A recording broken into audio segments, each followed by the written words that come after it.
was horrible. On the first day at Fazbear's, my teddy gave to me a guy sitting on a TV. Okay. On the second day at Fazbear's, my daddy gave to me An animatronic chopping on me. On the third day of Freddy's, my daddy gave to me a robot eating my leg. Oh, God. On the fourth day of Freddy's, my daddy gave to me 4 children in a Fazbear.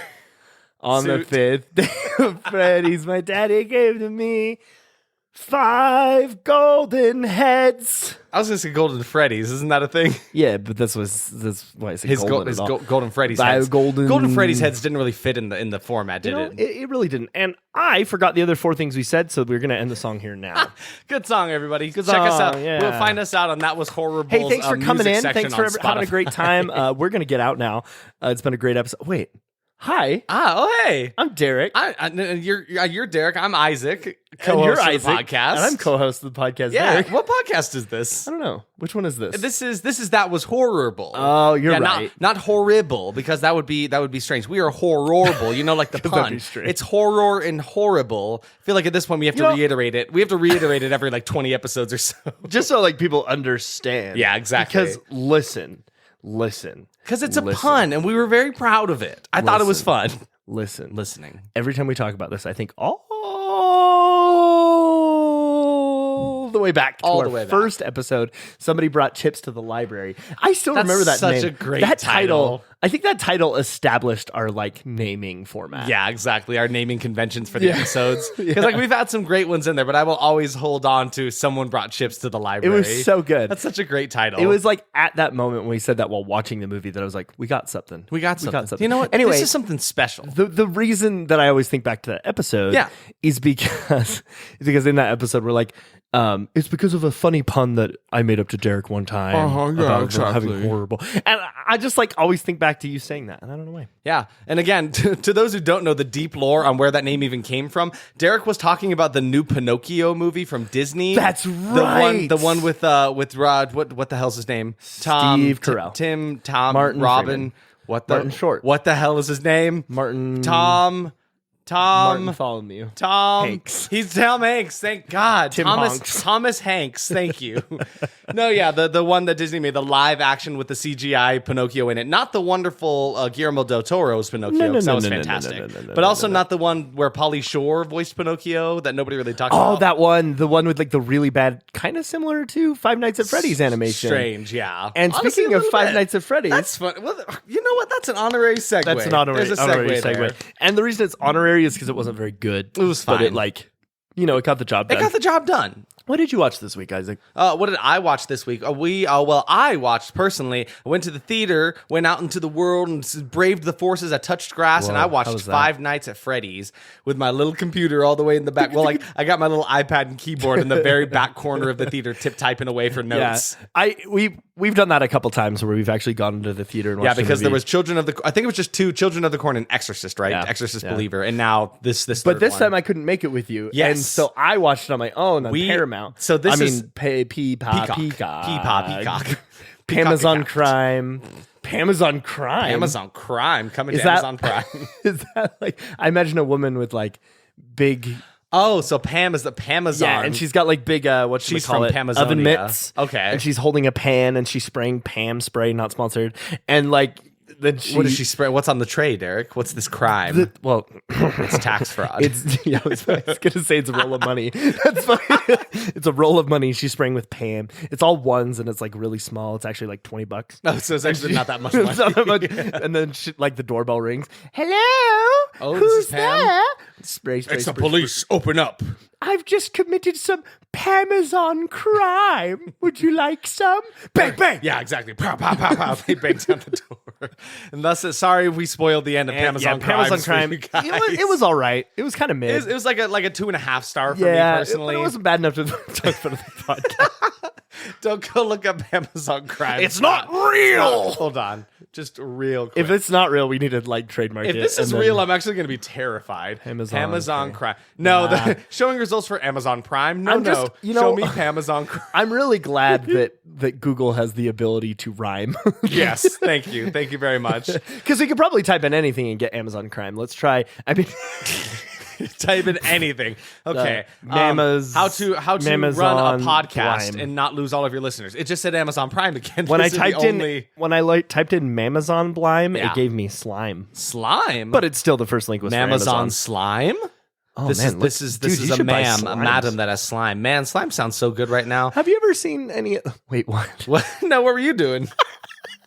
Was that not you're not was that relating to my slime story? We kind of went the same direction. You know how like sometimes you're scrolling through like Facebook or Instagram or YouTube, yeah, totally.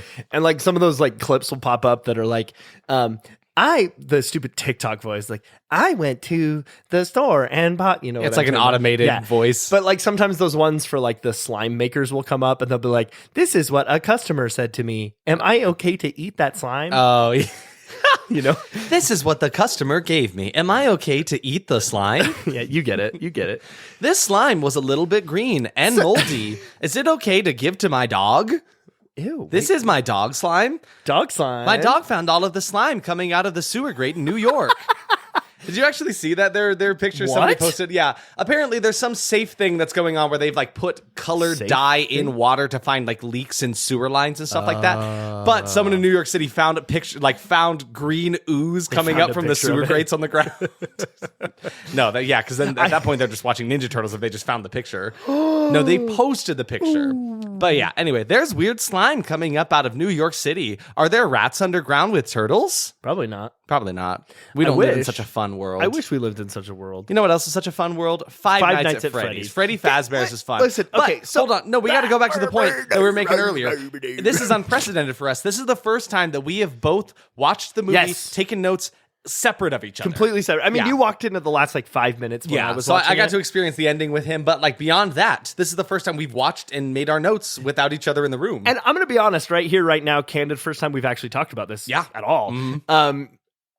I missed you. It kind of sucked. I didn't like it. Like it was fun watching it with who we respectively watched it with. But like there is something about us both taking notes and like laughing at each other's jokes and like riffing on it that just works. And I think it was a fun experiment because we've talked about it a lot. Yeah, exactly. We've never done this before.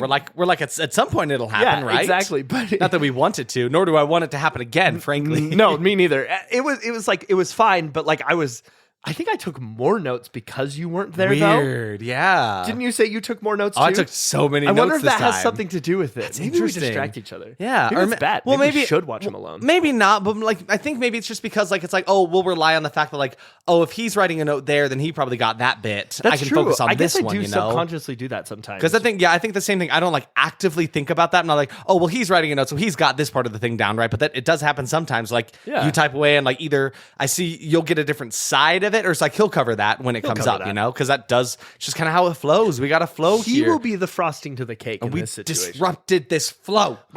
We messed it up. It's all the systems are weird. But yeah, it was a very last minute decision to do Five Nights at Freddy's because our first intent before knowing what any of the scores were going to be for the movie was the fact like, oh, we'll go see it. We'll do a not so horrible episode, right? Of course. But then literally day of, we were like, hey, the movie's rated down below a 30% way now. Below. It started way below. Exactly. So we were like, I guess we would be idiots to not make a real whole ass episode about this, right? And I mean, it's sitting at 29% right now. Yeah, exactly. And so it's still low enough. 170 reviews. Yeah. So that being said, Derek, read me the audience scores, please. It's in your envelope right in front. I put a little note for you. It says, Derek, the audience scores. And the winner of the 2023 best difference between audience and critics is Five Nights at Freddy's at a 29% for the Rotten Tomatoes critics reviews and an 88%. My friends made that movie. Did you hear that? I'm so fond. I'm a big fan. Can he? Whoopla! I love you. I'm your biggest fan. Who are you? It's me, Purple Guy. I changed my name legally to Purple Guy. William? I love your movie. William, is that you? I'm I'm being escorted out of the premises. Hey, that's a little bit of that happens. That's something like that happens. Not in the movie, sometime, but in the lore. In the lore. Now, Derek, can we discuss that? I mean, we can. Yeah, can we discuss where you sit with Five Nights at Freddy's and where Isaac sits at Five Nights at Freddy's? Let's talk as a franchise. Let's talk about first how you sit. How I sit? Where you sit. Yeah. So, fun fact, I decided to get into Five Nights at Freddy's pretty late in the game. And this is at the point when the fan base was mostly taken up by like children who were super into the game. And that's the thing. I'm into kids being into the horror world. It just seems kind of strange to me. Yeah. Because we actually played this game the other night after Derek watched the movie. And I was like, this game is still pretty spooky. Not going to lie. Why are kids so into this? Dude, it's scary. But I tried to get into it after that. I wasn't understanding the concept my first run at the game. Played for like 3 minutes, died, and then was like, that's enough for me, I think. So I stepped away from it. So really, hardly anything at all. The most I learned about the lore was from Derek and from a friend of mine at work that told me about it when we were talking about how the fact that this movie was coming out. So what about you? I played Five Nights at Freddy's 1 way back in 2014 when it first released. I remember That's a whopping 9 years ago. It was, and I had a friend who was like, "Hey, this game is trying to get greenlit on Steam." That shows how long ago it was. Steam used to have They had to get greenlit a movie? So there actually used to be a thing on Steam. And nowadays you can find anything on Steam like Five Nights at Furries. Which we did find earlier. Which was a good time. It's mostly positive reviews apparently, so it looked like a decent game. You can check it out if that's your vibe. But this is Five Nights at Freddy's.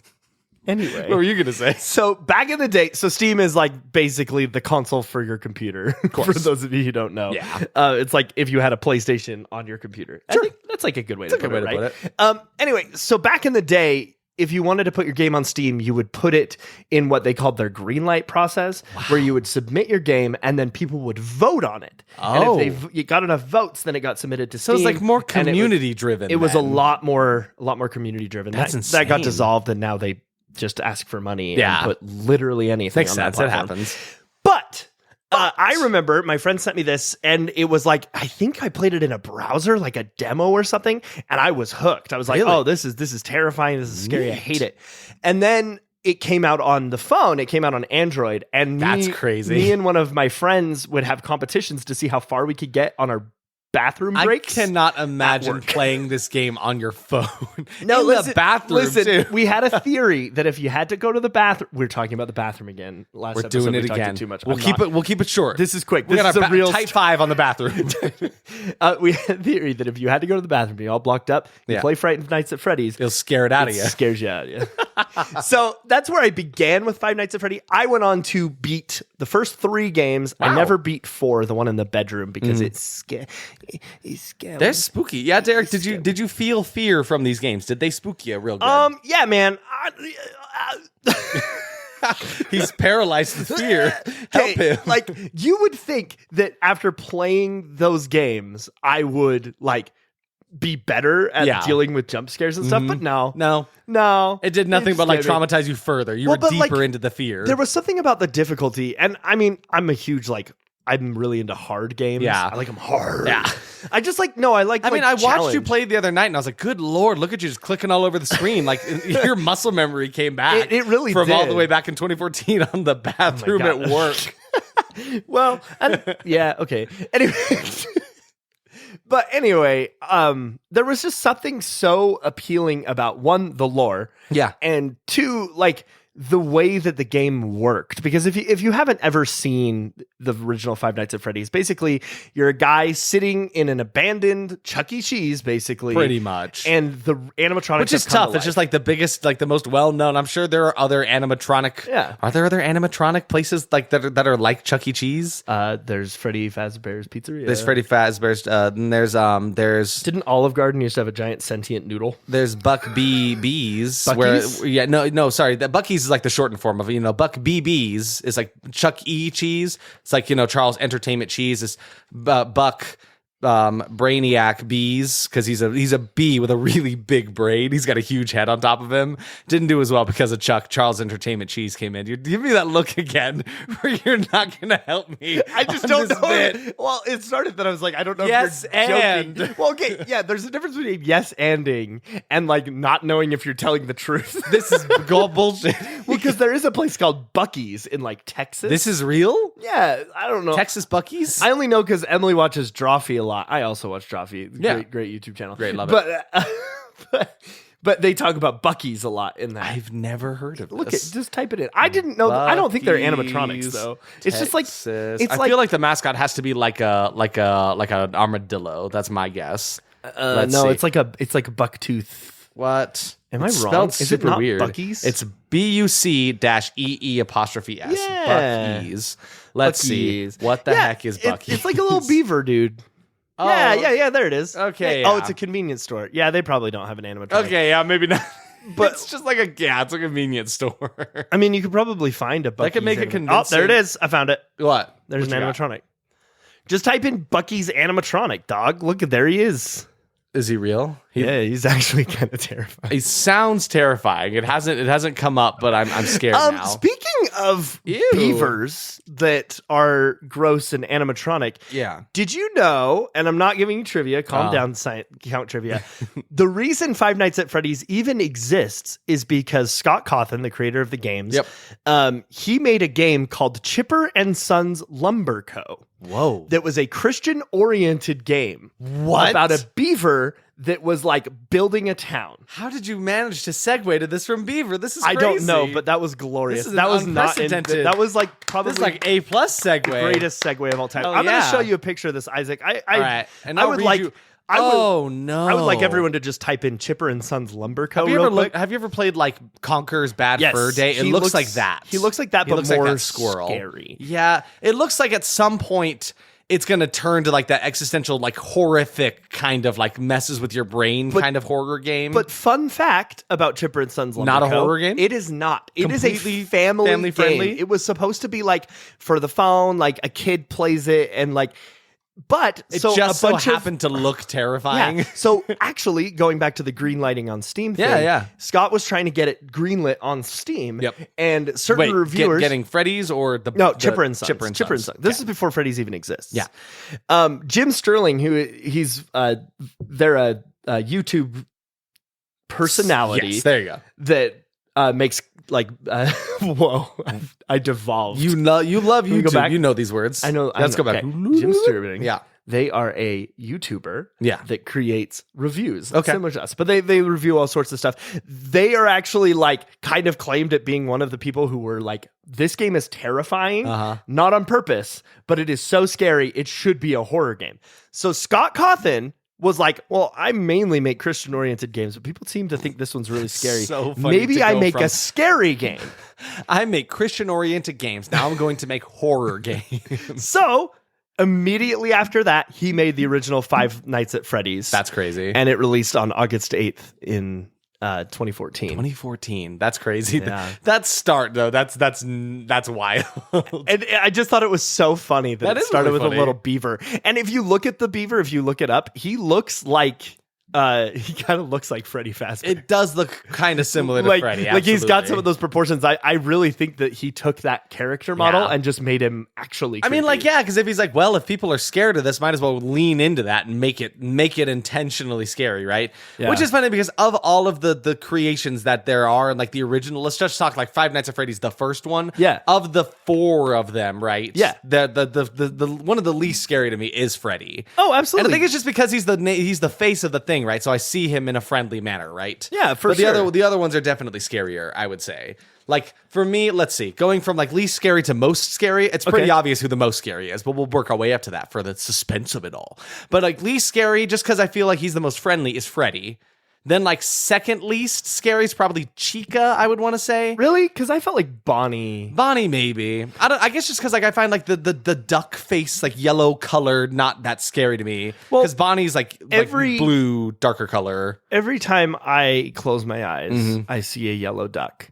Oh. So sometimes And then sometimes I associate it with fear. And then if you close your eyes and think real hard, you start hearing in the background, well, a duck walked up to a lemonade stand. And he said, run to the stand. Hey! Bump. You're going to get demonetized. I'm going to kill you. Hey, that's pretty good. See, we changed it. We worked it. Okay. Idea for content that we're not going to do. Someone do this. I want a version of the duck, the duck lemonade song, but with Chica. But it's Chica. Yeah. And like every time the guy walks up, he attacks him with a little cupcake. Oh my God. That'd be good. Well, the duck walked up to Freddy Fazbear's and he said to the security guy running the cameras, hey, bum, bum, bum. Got any pizza? Got any pizza? I got a cupcake. I got a cupcake. Dead. So take a guess at how many animatronics there are now. In the entirety of the mythos of Five Nights at Freddy's? Yeah. Let's see. Okay, so I know there's the 4 from the original. There's Foxy, there's Bonnie, there's Chica, there's Keep in Freddy. mind that this was created by one man. Okay. One man did this, and he kind of keeps himself as the sole creator of these games. Yeah, okay. So there's the 4 of them. Then I know there's a golden Freddy. Yeah. There's the marionette, that like puppet looking one. Yeah. There's does that weird little bobblehead looking dude, what's his name? The one that scares you? Oh, in the locker. Something. I guess I don't know if he counts as an animatronic. Well, there's Springtrap. There's at least 4 in that weird one where they're like really well made looking robots.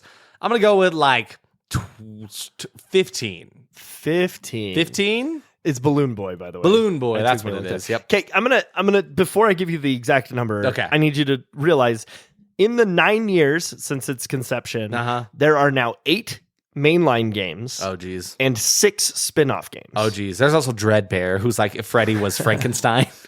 So you know about maybe like 10 of them. Uh-huh. What if I told you there are at least 130? Shut the hell up. There are no 130. Way. No way. That list is so long. Yeah, dog. Just start reading random names from this list. Okay. You got Music Man Endoskeleton. Good Lord. You got the Twisted Ones. Okay. You got Glam Rock Freddy. Okay. So I mean, most of them are like, God, Music Man Endoskeleton is terrifying. Yeah, he's not okay. Ew. You got Molten Freddy. Molten Freddy. So there's variations on Freddy. Yeah, there's a lot of. I mean, the main 5. There are a lot of different variations of. But you got like Jacko Pumpkin. These get pretty wicked, guys. They're not gonna lie. Terrifying. This is spooky. I was kind of planning a Tim the Timothy Man trivia where I was going to give you names and you tell me if they're real or not. I would lose every one of those, I think. I don't know why I didn't just do it instead of just That's all right. It's okay. It's been a content long week. that never came. Yeah, just like okay, let's sit in that for a second. Imagine the content that could have just happened. Exactly. And I'd be like, so it would have been I hate you so much. It would have been something like that. Like this. Hey, it's me, Tim the Timothy Man. God damn it, Tim. Yeah, it's pretty good. Like that. And then it would have been like, is this character from Five Nights at Freddy's? Just do like a lightning round, Tim. Pickle Boy Nothing Man. That's nothing. Yeah, it's fake. What about Yendo? That's real? Yeah, it's real. Yendo? I don't know what that was. Let's take a look at that. Let's look at that simultaneously. Ready? Yendo. Is that just Yendo? Everybody go look that up. Yendo FNAF. Yendo FNAF. Yendo FNAF. It looks like Freddy Fazbear if he was made of teeth. Ooh. Is the best way to describe it. You like him then? I think so. Well, no, I guess they're a bunch of like little wires is what they are. Wet floor bot. Real. That is real. Fuck. Why are you mad that was real? I don't know. Just because they're so stupid. They're crazy. There's over 100 of these? 130. 130. As of sorry, the what last is that? game Wet floor bot? Wet floor bot. Wet floor bot. Oh, it's a wet floor sign bot, apparently. Oh, you can buy little U2s of him. Oh, I like this guy, actually. I knew who he was. Ooh, somebody made him like a big mech robot, though, and it's even better. It's still not scary. Cool. Oh, no. This is great listening Someone made it curvy, guys. Oh, that's hot. Someone gave it some curves and some birthing hips, and I'm leaving the page now. I mean... Can you just take a minute with me? I don't know if I want to take this minute with you. Do you need me to leave the room for a second? No. Do you want the podcast for yourself so you can talk about your curvy wet floor sign bot? Oh my God. She can be... Never mind. We're not going to go there. No, I want to know. Never mind. It's the first word in her name, Derek. What? Yeah, there you go. Instead, we'll change the lyrics to WAP to be a wet floor bot. Oh my God. FLB. I mean, WFB. That's a WFS. That's a wet floor sign. Get a bucket and a mop and a wet WFS. Floor bot. And a wet floor sign bot. Bot. We can make this episode has so much like parody potential. This episode has a lot of PP shit. God damn it. I promised we wouldn't do more piss after the Michael Myers incident. The other day, my father-in-law, I bring him up so much. I love him dearly. Thank you for your constant feedback and support. He comes up to me. He's like, I bet. Because if you don't recall, the last episode that we had released was on Halloween. It was our Halloween special where we watched Halloween, The Curse of Michael Myers. Yeah. We went very deep into making fun of Michael Myers for being a little piss boy. We had our P era.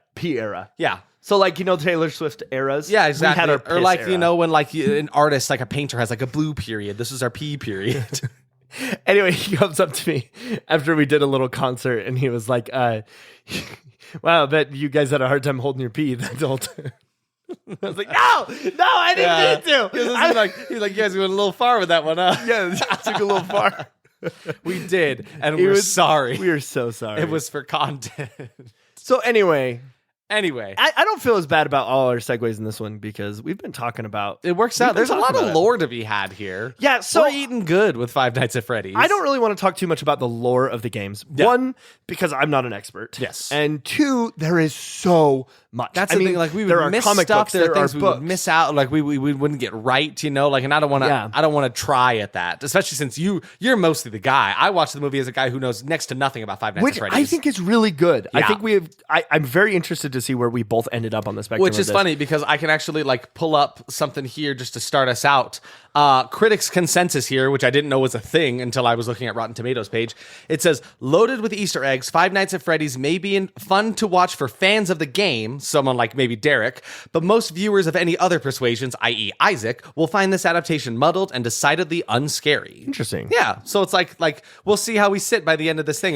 If Derek enjoyed it more than me, being more of a fan than I am. And you read the critics' unquote, consensus. I'll read the audience consensus, perfectly capturing the lore and the this spirit. every time.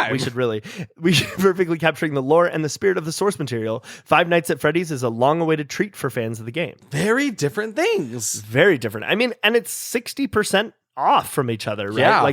Which usually when we do this, the audience and the critic scores are fairly close. I think the biggest we've had off of each other is maybe 20, 30% off of each other. If I remember right, Van Helsing was pretty different. Probably one of those, yeah. But that's just me guessing because people love that movie. It's a great movie. I enjoy it very much. Listen, I dressed up as him like last week. That's true, you did. So you must have enjoyed it to some degree.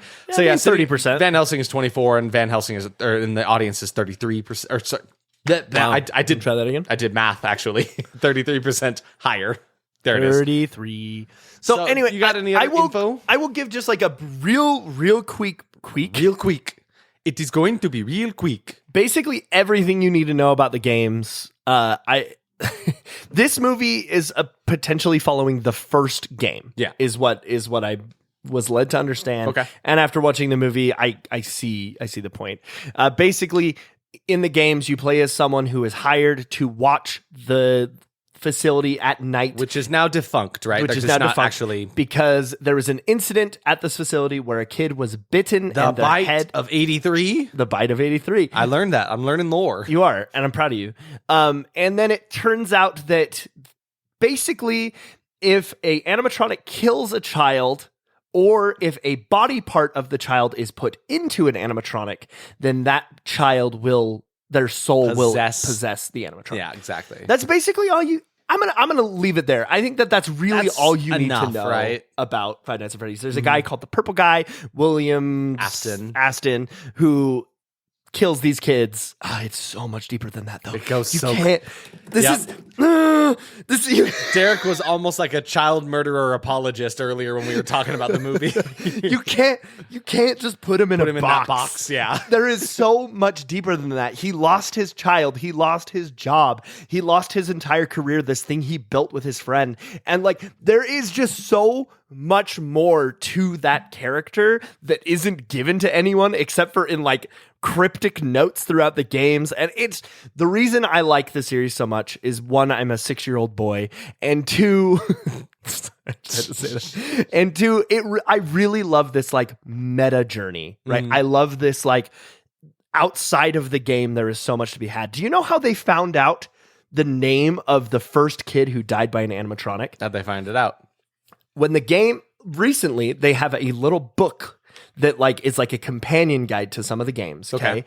In that book, there's a bunch of random numbers. If you add those numbers together and then go over to a little crypto thing that has like numbers and letters next to it and put in all of the different numbers, it spells out the name Evan. And that's how they found out that his name was Evan. That's crazy. That gets deep. The craziest thing about it, that's how 90% of this lore was found out. Whoa. There is so much more to these games than just being a creepy game for kids. Deep, man. It's not a game for kids. No, certainly I need to get up on my high horse. Yeah. The kids have taken over the franchise and kind of kicked out anybody else, so you have to be like a quiet lover of the game. And it's why I stopped liking it, right? Yeah, that's why I stopped. I think the last one I played was Five Nights at Freddy's World, which was like a weird spin-off turn-based game. That's wild. It's so weird. I liked it. I'm weird. Anyway, and I've kind of kept up with it over the years, but like it hasn't been something I've wanted to jump out at. Yeah. Right?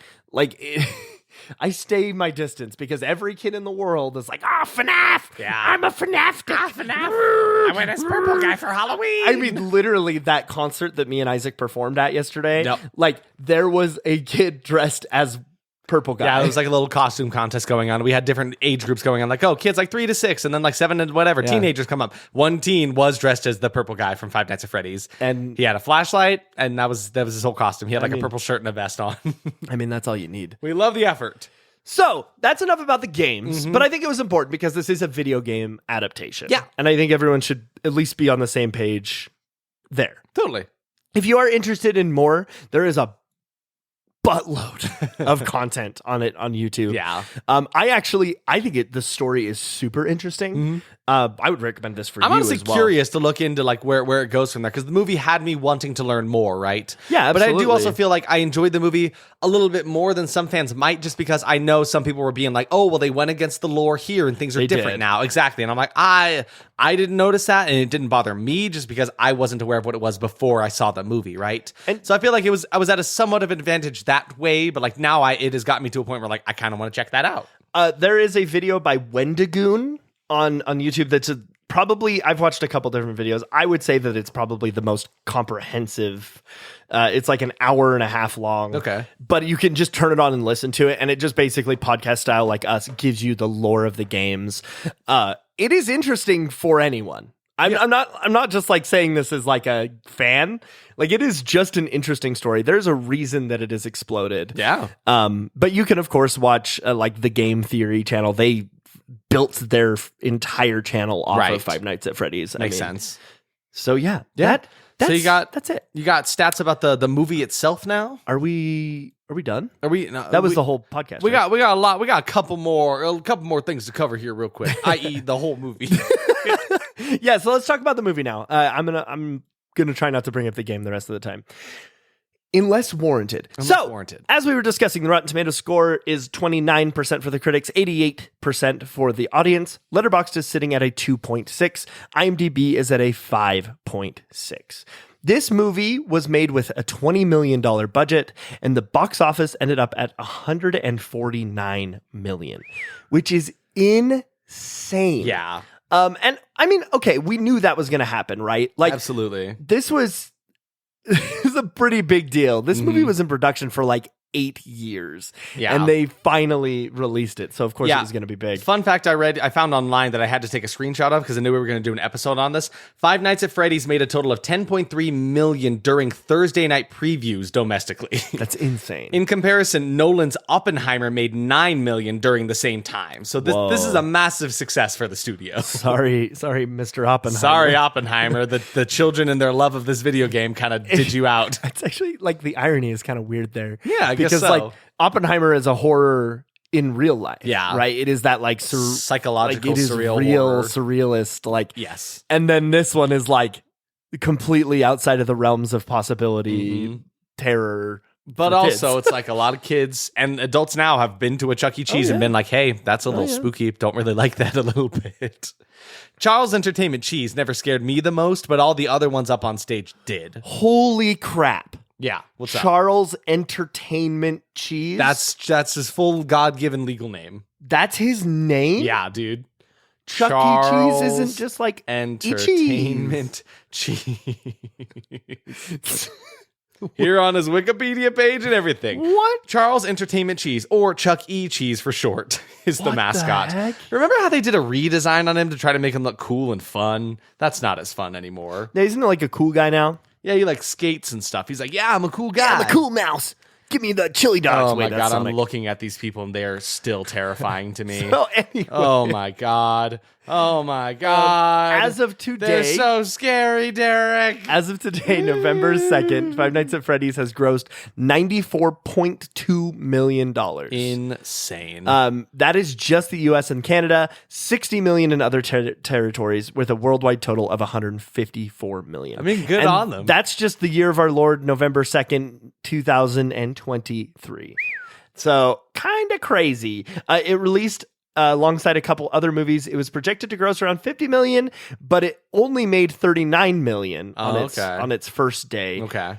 But it ended up debuting to about an $80 million. Right on, so on. It did pretty freaking well. It was just right behind Super Mario Brothers with $146 million. Oh, that's right. I forgot about that one. But like pretty good, you know? Why are we trying to pit two beautiful queens against each other, you know? Two video game adaptation movies. I don't know why, but it actually makes me happy that this movie made less money than the Super Mario Brothers movie.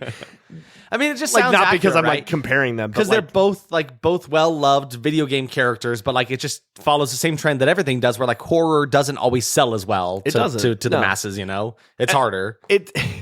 Derek loves his movies hard. Nice. That's what we call a callback. Callback.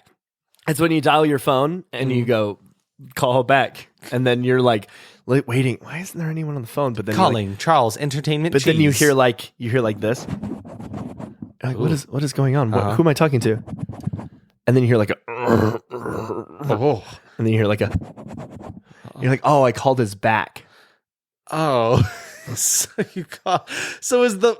the back answer the phone? Yeah. Or is the phone just like on the back? I don't know. So if you're one receiving a call back, someone's like, "Oh, it's a call back. Got to put this phone on my back under my shirt." Is that what it is? The muffled sound of the shirt rubbing up against it. He was like itching his back. I don't know. That bit was dead before it even began. So tell me more. Tell me more. I don't really have anything else to say. That's probably count trivia. That I don't want to step on his toes. What about the director? Oh, right. I do that. I'm sorry. I've been talking so much, I assumed I was done. He's like, aren't I done now? Haven't I done my part? Five Nights at Freddy's was a movie. It was a movie. Created, the characters of Five Nights at Freddy's, directed by Emma Tammy. It was written by Scott Cawthon, Seth Callback, Seth Cutterback, and Emma Tammy. Emma Tammy wrote and directed. And we love female-directed movies. Yeah. But like, I feel. Oh wait, I actually do love that. Sorry, I thought you were talking about the fact that it was like written and directed by the same person. Oh no. Okay, let's talk real quick. We have a therapy session. Okay, it's important to. It all started when I was born. And my mom took me to a Chuck E. Cheese, and I was scarred forever. Yeah. That Chucky, hey Chuck, he looked right into my eyes with his soulless eyeballs, and he twisted his head real hard to the side, and it didn't move like a human's did. And I thought, what if he's going to walk up and get me? And then he looked you dead in the eyes, and he said, "Wowie zowie." Oh my God. And I cried and I'm thank you for this therapy. I haven't had a chance to process that until now. Hey, you're welcome. Anyway, what are you going to say about therapy or about therapy? I don't know. I thought you were going to talk about the fact that it was a woman directed film. No, it's awesome. That's great that it is. She hasn't done too much though. She was done Fair Chase, the Left Right Game, which is a podcast series, The Wind, Into the Dark. So she hasn't done too much. This is kind of her first big movie. Right on. And it's a huge movie. So like good for her. And especially with how well it's selling. Exactly, right? So I'm like, yeah, you say she hasn't directed much yet. I feel like after this one, she has potential to go and do more stuff. So great work there. Seth Cutterback, he also wrote this. Again, same situation. He has not done a lot. Yep. He just end of story. They just found the people for this one. I don't know how it happened. And then they worked with Scott Cawthon. I'm wondering if he knew them or something. I know that Blumhouse just gave Scott a bunch of money and said make a movie. Hell yeah! So that's great. So Scott Cawthon, obviously, we were talking about him. He has done a lot because he's done all the Five Nights at Freddy's games. So much work. He's written, directed, animated. He's done it all. Apparently, he did a short called Scooby-Doo Where Are You in Springtrapped?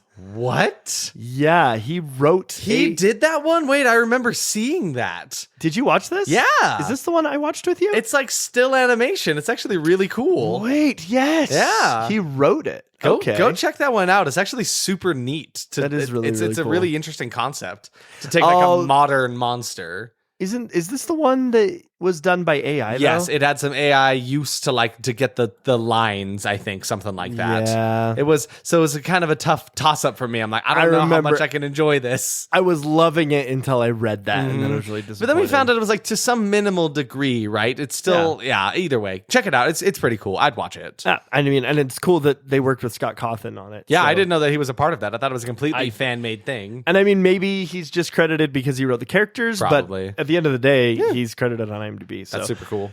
Good for him. Good for him. And that's basically all he had to talk about Five Nights at Freddy's. Yeah. Do you want to get into the reviews on Rotten Tomatoes? Let's do it. All right, let's go. So starting off with a positive one here from Perry Nemiroff. I feel like we've mentioned her before. She reviews a lot of these. I mean, we get a lot of crossover. I remember because you said Terry Nemiroff one time, and I was like, they're sisters? Perry and Terry? No. Terry. Yeah. So Perry Nemiroff from Perry Nemiroff on YouTube. Oh, she's a YouTuber. Okay. Says a so-so adaptation that's entertaining enough, but a must-see for the expertly crafted animatronics. And let me tell you, these animatronics are so good. Oh, so good. Mm-hmm. Paul McGuire Grimes of Paul's Trip to the Movies with a score of 2.5 says Five Nights at Freddy's might play better for video game enthusiasts who know this world already. Newcomers might not find the edge they were hoping for. Makes sense. And then a rotten review from Dan Geyer from Chicago Daily Herald says, an intriguing premise undermined by simply terrible storytelling. And Miguel Angel Romero of Cinemania in Spain with a 3.5, 3 out of 5, gives it a story that will delight both fans of the original games and newcomers alike. Very good. So that one's kind of like opposite, right? He's like, no, everybody's going to like this movie. I dig that. All right, Derek, we got to say, we've been playing our little kiddie games here for too long. I think it's time to get into our expectations. I expect that we're going to talk about our expectations. I think so too. My general expectation to start us out was just, I honestly was coming into this pretty positive. I had a pretty positive outlook on my time here. I thought it was going to be a fun movie. The animatronics looked so great from like the behind the scenes things I've seen and the just the trailers that I've watched. And I was like, yeah, so I think it won't be a perfect movie. I won't like love this movie, but I think I will walk out being like, yeah, I had a good time there. So what about you? What was your general? Yeah, I was actually super hyped. Yeah. I'm a huge fan of Matthew Lillard. He was going to be in the movie. I was like, yeah, dude, I love the animatronics. Freaking, what are they called? The Muppet band. Animatronics? The Muppets. Jim Henson. The Jim Henson company worked on the puppets. I was like, okay, they're going to be incredible. Yeah, honestly, I was like, so hyped. I didn't care too much about the movie. I was like, I'll see it. But then when I found out the Jim Henson Creature Shop worked on this one, I was like, absolutely, I'm here for this. Yeah, for sure. And I sat down, I turned on the movie, and I was typing my expectations and said, you know what? I'm hyped. Yeah, I'm here. The hype is here. So my first expectation was along those lines of those animatronics, right? I just said incredible work on these animatronics thanks to the Jim Henson Creature Shop. Yep. Matthew Lillard and Josh are going to kick so much ass. Mm-hmm. I said no fun kills. It is PG-13, but it is worth mentioning the director of it did mention how there isn't going to be an R-rated cut released later. I did see that, yeah. Which I kind of enjoy because she's like, listen, we put together a film in the PG-13 rating and we're really happy with how it turned out. You know, we don't need to go and add this thing. So like, oh, there's a better secret version of this movie out there, right? Like, no, I like that. The version that we have is the version you will get, and it's a good one. We're proud of it. I'm like, I actually really enjoy that. Well, and it also implies that it wasn't cut down. Yes. Right? And I'm sure like every movie is. Has to be, right? But like it wasn't one of those situations where they took it to the producers and they were like, no. Yeah. Remove things. Exactly right. You can't be sitting here wondering like, oh, the movie that could have been, right? It's like, no, they gave you the movie that they wanted to make, which I enjoyed. But to that degree, I was like, oh, probably not a lot of fun, gory kills in this one, right? Yeah, for sure. Kid actors. Kid actors. That was one of your Yeah, that's my expectation. Another one for me was way too much time in the movie spent trying to expand and explore upon the lore of the dead children and all of that. Because there was a lot that I learned just through the trailers. I'm like, I didn't know this had anything to do with Five Nights at Freddy's, and now I know a lot more about dead children possessing animatronics. Yep. Animatronics are going to win the whole ass movie. Yeah. I mean, wholeheartedly, yes. Yep. I just wrote Matthew Lillard greatness. Just like, welcome back to the fold, Matthew Lillard. Because I feel like it's been a minute since he's been in like a really big project. Because he's been doing the voice of Shaggy for a very long time. And he's so great at it. Yeah, for sure. But I'm like, happy to see you. Welcome back. Dialogue is going to be decent. It's just going to be slow. Yeah, I get that. And then my final expectation is just that Josh Hutcherson will give a middle-of-the-road performance. Nothing great, nothing terrible was my expectation for him. That's decent. Mm-hmm. And then I wrote, not enough scariness.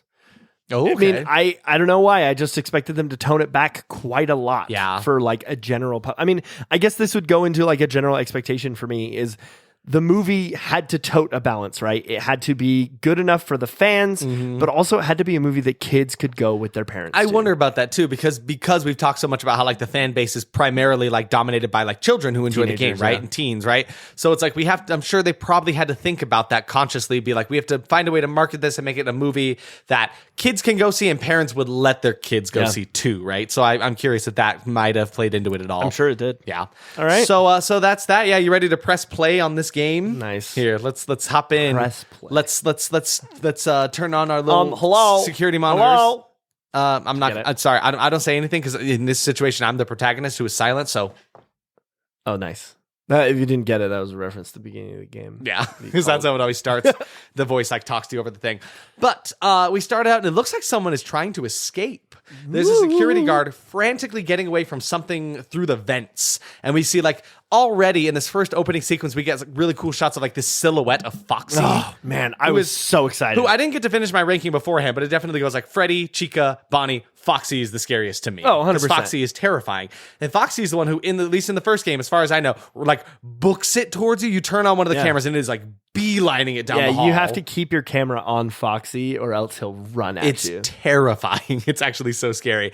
But we get a cool silhouette of Foxy. And Foxy is the only one of the animatronics that like hums and has its own like tune to it, because the other ones have like pre-made like what is it trying to say? Like pre-recorded dialogue kind of stuff. But Foxy like hums to you. Yeah, dude. So it's scary. So it's like singing as the security guard is caught and then strapped into what looks like a saw trap. Yes, it really was. Actually, that was my note about it. It's a PG-13 saw trap. Yeah, and so like there's basically like, imagine like a de-skinned Freddy Fazbear face, but you see the internal workings of it. There's just a bunch of spinning saws and blades in it as it's slowly coming down towards the man's face. And it cuts away just before he gets sliced, just to show, you know, the arcade at night, all the lights are going, and there's like kids' drawings all over the walls, and then it starts the opening credits sequence, right? Oh yeah, which is like Atari style game, retro and like pixel style. And I really liked it. The reason I was freaking out, because so all of the story beats in the game are told through this animation. Yes. So they're all like special secret cutscenes that you can get of like these Atari style cutscenes. So yeah, and that's total homage to literally the game. Like there were actual cutscenes from the game that were just like on the screen. Yeah, right over like some I was fun excited. music. I like the music too. And my whole notes about this section was just like, I'm so hyped. This intro is so good. But basically what I was getting from this, again, knowing as coming in as somebody who knows nothing, it shows us the story of a man in one of the bunny costume taking the kids away. He basically he was like a mascot at this thing, and then slowly one by one he'd be like, hey kid, come over this way, and he'd take them to another room, and then like, you don't know what happens after that. Spookiness, those kids probably aren't safe. And then enter Hutcherson. He lives with just him and his little sister. Yep. And he's a security guy at the mall. And while he's working there, he's like standing in line at one of the what am I trying to say? The food court. Yeah. And he sees a little kid get taken by a man who looks like he doesn't want to go with this man. So he just starts chasing him, tackles him into a fountain, and just beats him senseless. So holy shit. That was crazy. You've never played the game Heavy Rain, right? Nope.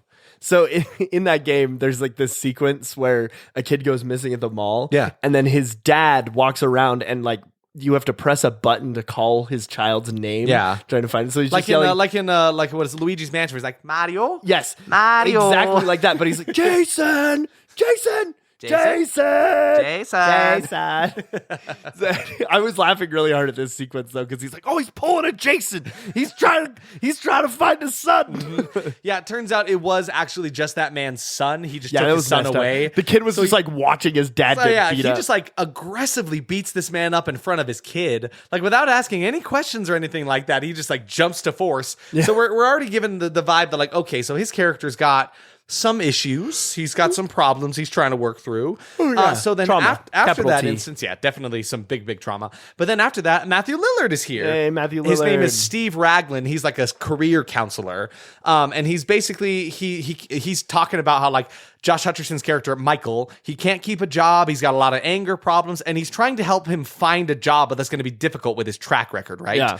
But then he's like, well, I do got one. You're probably not going to like it, but I got this security gig, and it sounds pretty shitty. He's not selling it at all. He's like, he's like, it sounds bad. The hours are worse. So, and Michael, Josh Hutcherson's character is like, sorry, I can't do nights because he has a sister that he has to take care of, right? Yep. But Steve, Matthew Lillard's character, he does give him his card anyway in case he changes his mind, right? He's like, just let me know if you end up thinking about it, you know? Yeah. And so now Josh Hutcherson is like at the risk of being evicted, and he's like, okay, well, shit, what am I going to do? I need to find a way what am I going to do to get in here? Meanwhile, we find out in the night he likes to listen to like this tape recorder that plays him sounds of the forest. He's reading books about dreams. He's got a poster of Nebraska up above his bed. He's a big dreamer, this guy. I was laughing so hard because the whole time he was doing this, I was like, he just wants to go back to the Hunger Games, man. Really? He just misses the forest. He misses the rush of the knives. I need to see my friend Katniss, please. I gotta see Katniss again. Yeah. But we do get one of many flashbacks of a campsite in the woods. His little brother was there, and he got kidnapped when he was supposed to be watching him, basically, right? Mm-hmm. And so now we understand why he has trauma about kids being kidnapped, right? Because he lost his little brother when he was younger. This is the Jason sequence again. Garrett. Mario. That's right, because his little brother name is Garrett. Yeah. But then the next day we see he's meeting with his aunt, I want to say, and his aunt is kind of a bitch. She sucks. This whole sequence coming up right here, I did not realize that Josh Hutcherson's character was the big brother of the little girl. I thought that he was her dad. Yeah, I was confused for a minute. The aunt, I thought that they were like married, but their age difference is insane. Huge, right? Yeah, I actually wrote here, and I skimmed over it because I know now, but like I wrote like earlier, like looks like it's just him and his daughter. Mom. I was kind of confused on the nature of their relationship until they directly said that they were related like that. Yeah. But yeah, so the aunt is kind of trying to they want to take custody from him because they think he's not a good caretaker, right? Yeah. They're like, he looks like he doesn't sleep at night. He just looks like a ruffian, can't keep a job, blah, blah, blah. He's not fit to be the caretaker of her, right? And it's just, she just sucks. She's just kind of the worst, and I hated her.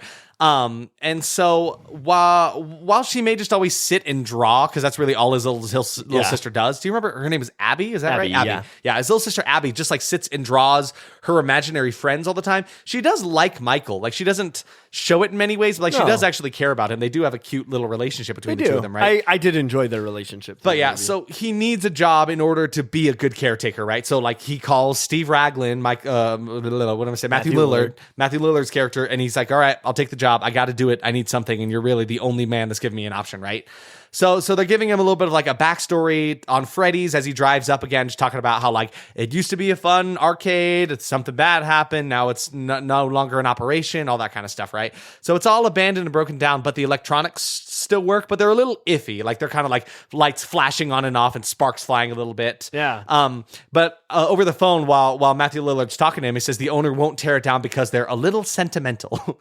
The sign in the front though looks really, really good. Oh my gosh. Okay. The sets look awesome. The sets, man. I can't even. If this movie has nothing else, it has this set. Yes. The sets and the animatronics that live within them. Exactly like the game brought to life. They killed it. It was incredible. It is so good. Down to the smallest detail. I remember one of the first images they had released of the movie was of Abby the little girl and Freddy standing in front of the building, and the sign was lit up in front of them. It looks awesome. That's one of my favorite shots of the movie. And that was something that really, really got me hooked on the movie. I'm like, okay, not only will I go see this, like potentially for content for the podcast, but also because I think it'll be a fun time because it actually looks kind of good, right? Codcast Conterial. Shut up. I'm bad with words sometimes. But yeah, so basically the gist of his job here is just keep the monitors on and the people out. And it's like, okay, cool. So just like the video game in a sense, right? Yeah. He's just running security for this place, right? And then he's sitting in his security chair. There's a tape labeled for him, and it's just a cheesy little training video from the 80s, which was actually really fun. I loved it. But the lady in the video was a little off-putting. Like, do you feel that? Yeah, it was a little creepy. It kind of gave the vibe like she was like off screen being held at gunpoint to give this like fun little, here at Freddy's, we're a family. It's a lot of fun, with that scary like pearl smile. Yeah, dude. Yeah. And I wrote, I'm scared of Chuck E. Cheese again. But the interior is looking awesome as Mike explores the decrepit facilities he finds where the mascots live. And they look perfect. Just way to go, Jim Henson Creature Shop. Fantastic work. So good. And I said thus far they've done a really good job of like giving us the same feel of the video game, just like that fear walking through this empty arcade. Looks really spooky. I didn't really I liked it a lot, but it scared me a little bit. Yeah. And then Mike sees again. One of many times we go back to this day, Mike sees the day his brother was kidnapped again, but this time there are 5 kids behind him that were not there the first time. What? Just like stranger kids. And I wrote, they are dressed an awful lot like the animatronics, right? Yes, they were the same color palette. One of them even had a hook for a hand. I'm like, it's a little on the nose. It felt pretty obvious. I'm like, okay, so clearly these are the kids that have possessed these the animatronics, right? Yeah. Just shot in the dark, but it kind of felt that way, right? Maybe.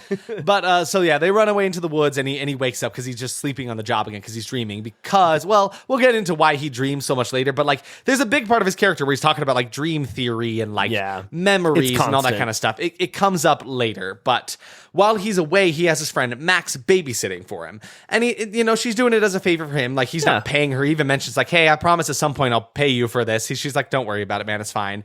But then at first I was like, oh, cool. Max is really nice. Maybe not. No, because dude, now she's a traitor. Now she's a traitor. Max and her brother are meeting with the aunt and her lawyer at like some diner. And Derek, who shows up as the waiter at this diner? Matthew Patrick, Matt Pat. The game theorist. But that might apparently. not be him. But that's just the theory. Oh my God. He even says theory. He says that in the movie. Yeah. So he plays the waiter of this diner. And it's funny because I didn't know who this person was at all. I saw this with my sister next to me and she's hitting me. She's like, that's Matt Pat. That's Matt Pat. That's the game theorist. I'm like, I don't know who that is, but I'm glad I know now. We mentioned him at the beginning of this episode. Yeah. He's a big Five Nights at Freddy's game theorist. Yeah, exactly. So there's one more cameo from that, right? There are actually 7 different. What? Yeah. No way. Yeah.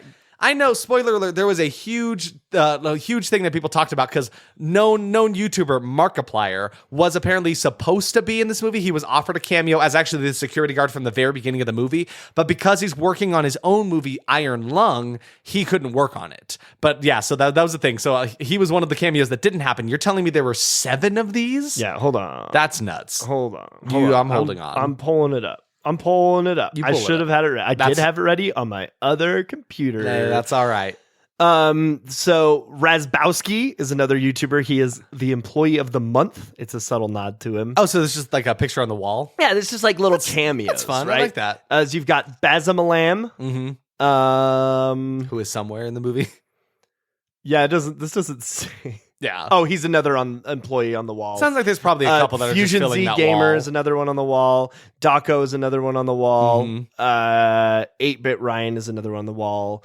Blah, blah, blah. Then Corey Kenshin is actually in the movie. He's a character cab for a second. driver. Yeah. Later on. We'll meet him later.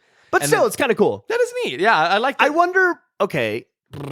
I mean, that's like a really nice... No, hold on, though. No, what? If Markiplier couldn't be in this movie for... A cameo, why could he not be a picture on this wall? That's true. Why couldn't they have just been like, hey, just come take this picture. Take it at your house, man. Come on. There's something else going on. Strange. It's very weird. Else going on. Are they fighting? Do you think Markiplier... Hello, it's me, Markiplier. Is that what he sounds like? I don't know, but people have told me I look like Markiplier sometimes. What? Yeah, okay. You don't have to be so shocked by it. Listen, I don't look anything like Markiplier. No, for real. But, That's but you strange. can at least be like, oh, no, hun. No, yeah. not that much. Well, I mean, like, listen, I don't. No. But like, I maybe if I lost some weight. You could. If I was handsome. If you had longer hair, I could maybe see it. He also plays the trumpet. Does he play the trumpet? Yeah, I play know the trumpet. nothing about Markiplier. He's also got a lower voice. With the accent. Hello, it's me, Markiplier. We're here to play Five Nights at Freddy's. It's Tuesday, isn't it? I got OnlyFans now, didn't I? Oh my God, you're right. Go and subscribe to my OnlyFans and then go see my movie, Iron Lung. I don't know what that was, but that's the sound Markiplier made. I do really like the fact that there were a couple of YouTube cameos in this, just because I feel like beyond the kids liking the game, I feel like a huge amount of the success from the game lies in the fact that there are these like game players on YouTube that made a big thing about it. You could argue the entire history of this franchise has YouTube to thank is YouTube. And these YouTubers. Like, I mean, even on the Wikipedia page for the game, it specifically says YouTubers like are the reason it exploded. Yes, absolutely. I so totally it's really cool. So it's really neat that they went and did that. So anyway, back to the movie. So the aunt is actually paying Max and her brother to get evidence that Michael is a bad caretaker. That's why she's babysitting for him, not to be a nice friend, but to try to get the inside scoop to help the aunt have something against him in court. She sucks so bad. This is really messed up. Max's brother actually suggests just killing him. She's like, why don't we just kill him? And then he suggested, like, how about we just go and mess up he's the security guard, right? He's supposed to help keep people out. Yeah. So what if we make him look bad and tear up the arcade and be like, oh, he messed up at his job, get him fired, blah, blah, all that kind of stuff, right? It's just super messed up. So then the judge will look at it and have to give custody over to the aunt, right? It's pretty messed up. Yeah. Because obviously this kid doesn't want to go with her aunt. Yeah. Like at all. No, she hates her. And she mentions that too. She's like, I don't want to go with her. Please don't make me do that. No, I like living with you, Uncle Mike. Yeah, exactly, right? Brother Mike. Uncle brother. Oh no. This down south. There's a lot of incest going on. Brother, cousin. No, Hello, my I don't want to go there. Cousin. No, I got my brother, uncle. There's me, Billy Bob, and my brother. There he is. There he is. I knew he was coming. I knew Billy Bob was deep in there. You pulled him out. I sucked him You held out. a little carrot out in front of him. You're like, come on out, Billy Bob. I pulled a little Australian Kirby, and I pulled him out of you. What? All Why right. is that Australian? Let's go back to this movie. Why is that Australian? Let's go back to the movie. What does that have to do with Australia? Listen, everybody knows that the Kirbys from Europe are different from the Kirbys in Australia. The Kirbys from Australia suck your soul out, but the Kirbys from Europe pull your entire body in and become you. So wait, what about the Kirbys from America then? What do they suck? You don't What know? do they suck? You don't know? Derek, look at what Derek. Derek, suck your toes. Derek, what? No, God. Oh no! That reminds me of like a picture I saw where like Kirby took his shoes off and he's just got little toes. I hate it. You've seen that one where he like licks that guy's toe, right? No, I'm done. Anyway, Abby wants to go to work with Mike. Mike won't let her. Now we're at night 2. So we see another cool silhouette of Foxy and like a lightning flash. Again, super cool. I actually really liked it. Yet again, Mike, shut up, Derek. I'm moving on. I'm not going to think about toes anymore.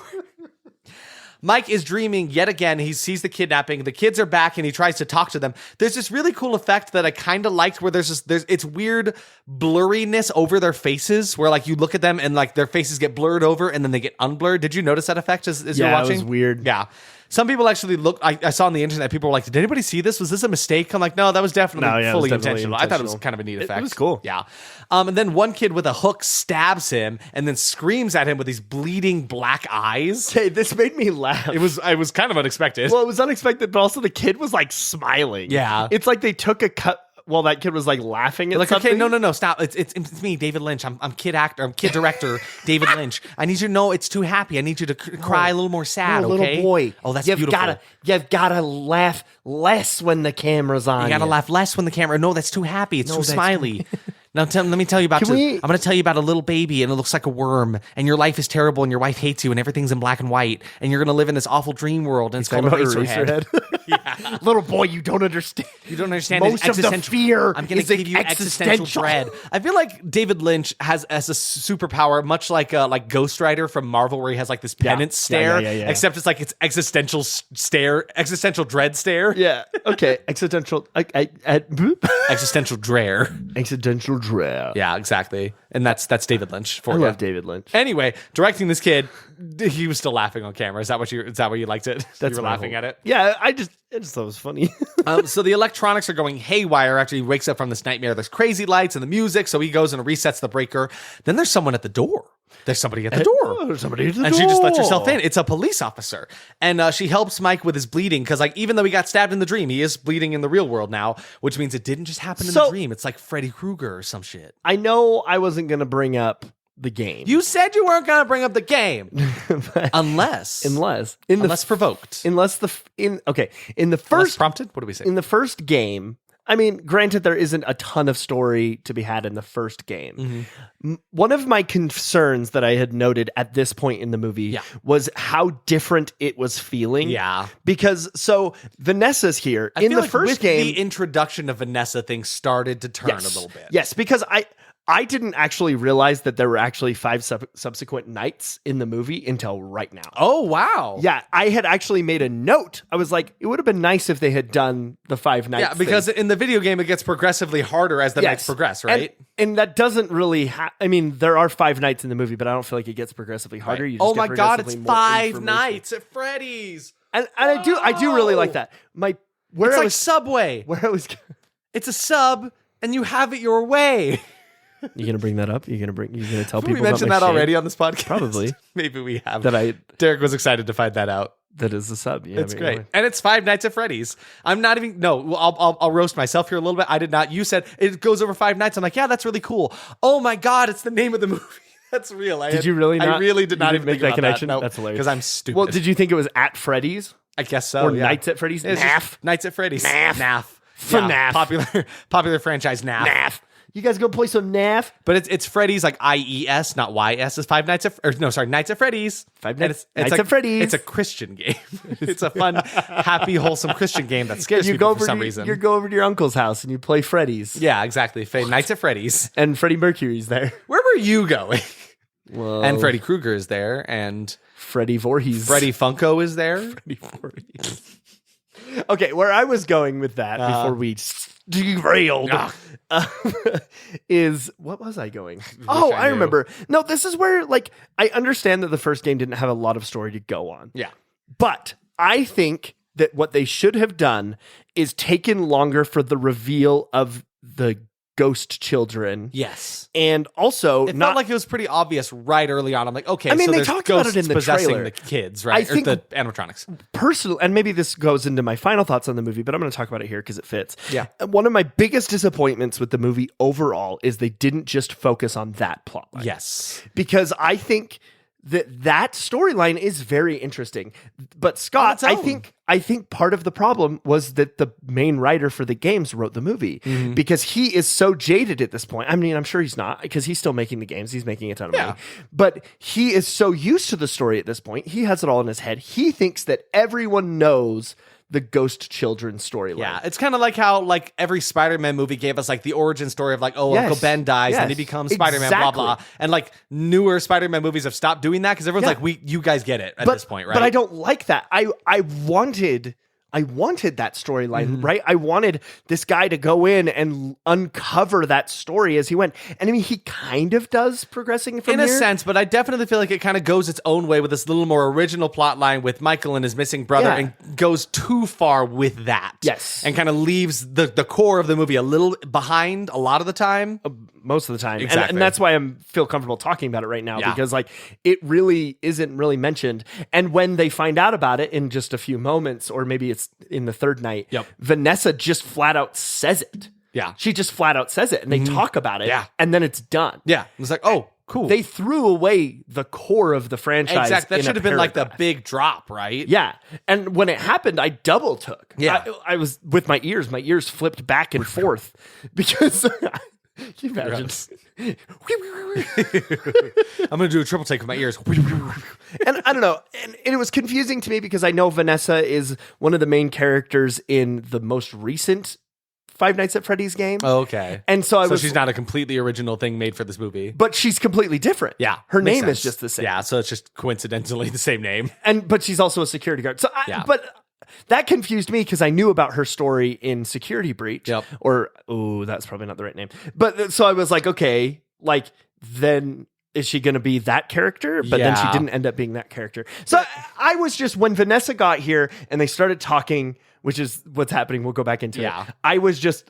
It was the beginning of my decline from this movie. A little bit.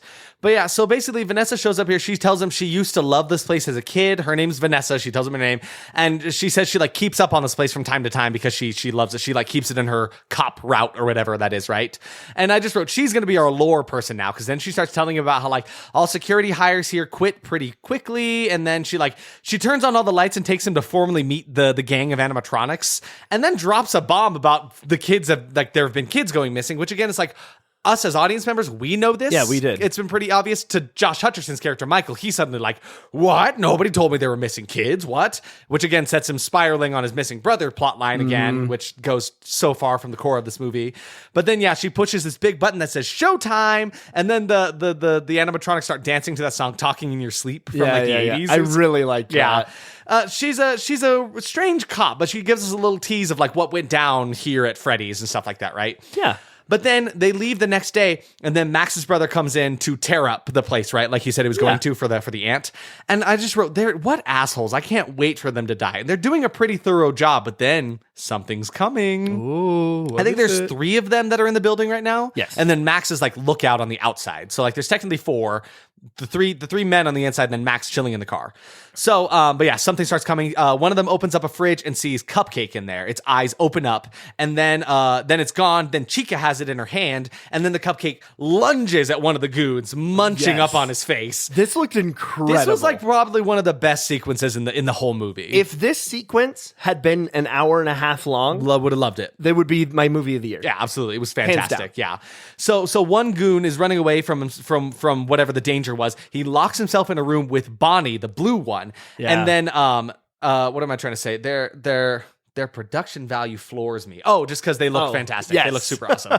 And then he's dead. He just like, it's another one where like you see the first guy who's getting his face munched up by the Cupcake. You kind of see him wriggling with it on his face. That was fine. The other guy, you just see him like slamming against a door as like he like backs away from it. You hear muffled sounds of a skirmish. It was effective, though. No, very, very good. It was a. Keep talking. I'll talk about this sequence after. So, and I like, it's feeling genuinely kind of spooky right now. Yes. And then really Max's brother, he like answers the phone, and then there's like children laughing on the other end of it. Like, this is it's got some fear factor in it that I really enjoyed. And then the animatronics are like watching Max's brother through the TVs in the security room. I really liked this. Yes. And then Cupcake comes through the vents and attacks him. But then here comes Foxy. I think he's trying to escape through one of the doors. He can't get out. And then Foxy's humming his little scary haunting tune. And then it just flies towards the man. Yes. Just like he does in the game. And it was terrifying. I cheered. Oh, that was so scary. I cheered. But it was awesome. It was really, really, really fun. No, but that's not even the best kill. The best kill's coming up, man. It's coming right now. Because now Max is like, what's taking them so long? So she goes inside, and then she's like, what's happening here? A little kid is in there, and he runs away from her. He's like, come find me, come follow me. And so I wrote here while I was watching the movie, 3 people walked out at this point. Whoa, really? Yeah, 3 guys just like got up and walked out. It's funny to me. But this was the best part of the movie. I know, right? Like, you're missing the best part. So then she keeps chasing this kid throughout. Then she finds the voices coming from inside of like a suit. It looks like kind of like a Freddy suit. And then she's coming up. There's actually, you can see this part in the trailer. She's coming closer to the mouth, and then a child's hand reaches out from the mouth and starts pulling her in, and then pulls her like halfway into the creature. And then what happens, Derek? Big old chomp down. Yep. Sliced right in half. She's halfway in the mouth of the thing, and then it chomps down, biting her completely in half, and then her legs limply plummet to the floor. That was bonkers. It was one of the most gruesome kills I've ever seen in PG-13 movie. Felt pretty gruesome, because you can actually see, again, they don't show the chomp, but they do show it in a shadow. So you can see like her legs dangling out of the mouth, and then it just hinges down, and then there go her legs. It was pretty dope. I absolutely loved that part. That was fantastic to me. That whole sequence perfectly encapsulated what I love about Five Nights at Freddy's, which is like the tension, the horror, the creatures. Wholeheartedly. Like, all of it was there. All of it was great. It just stopped after that point. Yep, exactly. Because then our very next scene, Vanessa shows up and she's like, "Hey, what happened at Freddy's?" And Michael is like, "Oh, what do you mean? What went on?" She's like, "Well, there was a break-in and it's all torn up, and like you're kind of liable if you don't. You're the security guard for the place, right?" She actually finds a bottle of his sleeping pills, and she's like, "If you can't be alert enough to be security guard here, then like you are liable for the damages at this place, right? So like you're kind of in trouble, right?" And then he just like goes into the big story about how like my brother was kidnapped. kidnapped. And we're like, what? Your brother was kidnapped? Oh my God. We haven't seen that scene play out like 6 times already. It felt like a scene in anime when they don't trust the viewer, so they replay the same freaking like recap. They're just shoving it down our throats. I'm like, I understand the story. I get it.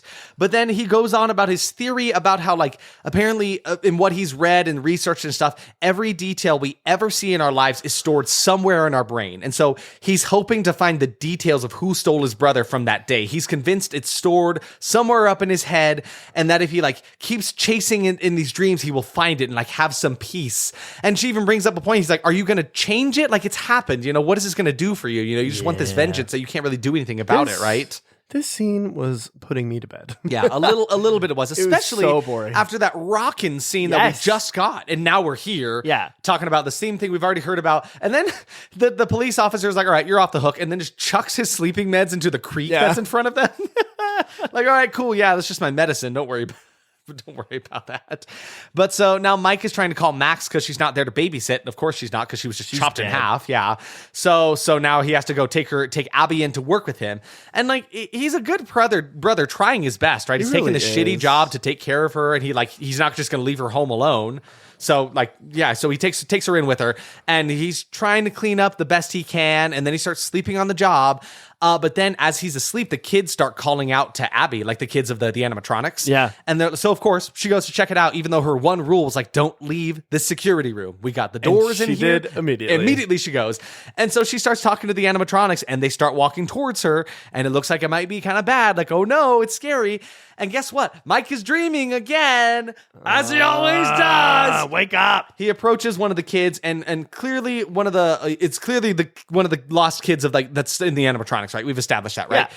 This time the kid actually talks back. He seems to be like, what is the leader of them? I assume it's Freddy is this kid, right? Yes. Yeah. Yes. Yes. Question mark? The blonde kid? Yeah. Like the main blonde? Yeah, that was Freddy. Because his shirt was brown, so it seemed like it matched. Yeah. But he does talk back. So it was like, if we help you, what will you give us? And he's like, anything. I will give you anything, right? So he wakes up to Abby screaming, goes to help her. She's surrounded by all the animatronics, but it's okay. Abby's cool with them. She's like, hey, look, they're my friends. They won't stop tickling me. And so yeah, Bonnie, Foxy, Chica, and Freddy are all of her friends now. I thought this was pretty crazy. She like draws them little pictures and hands it to them. She draws them little hearts. Like, it's kind of, I wrote, do I think these guys are cute now? I think they're kind of adorable killers. I think we do. And maybe that's because they're Jim Henson Company. Yeah. They know how to make cute and terrifying. Which again, like I kind of liked, but I was also like, they're a lot less scary to me now because they're like, they totally friendly at this point. The fear. Yeah. And then Mike starts putting it together that all of these drawings that Abby's been making are her imaginary friends are these kids. Because she's been drawing this, like they've had this thread of her talking about like, oh, my imaginary friends, blah, blah, blah. They tell me these things, right? Yeah. He puts it together. These are actually the ghost kids, right? And he even asks her that. He's like, hey, are your friends ghosts? And she's like, well, yeah, how else do you think they could make the robots move? Yeah, this really bugged me, man. Yeah, I really didn't like this. Mm-hmm. Like, it's the core of what makes Five Nights at Freddy's good. Yep. Like, I don't know. Yeah. My least favorite part of the whole movie was this. Again, yeah, they kind of did away with that. But he asks her, is like, do these kids know anything about our brother Garrett who went missing, right?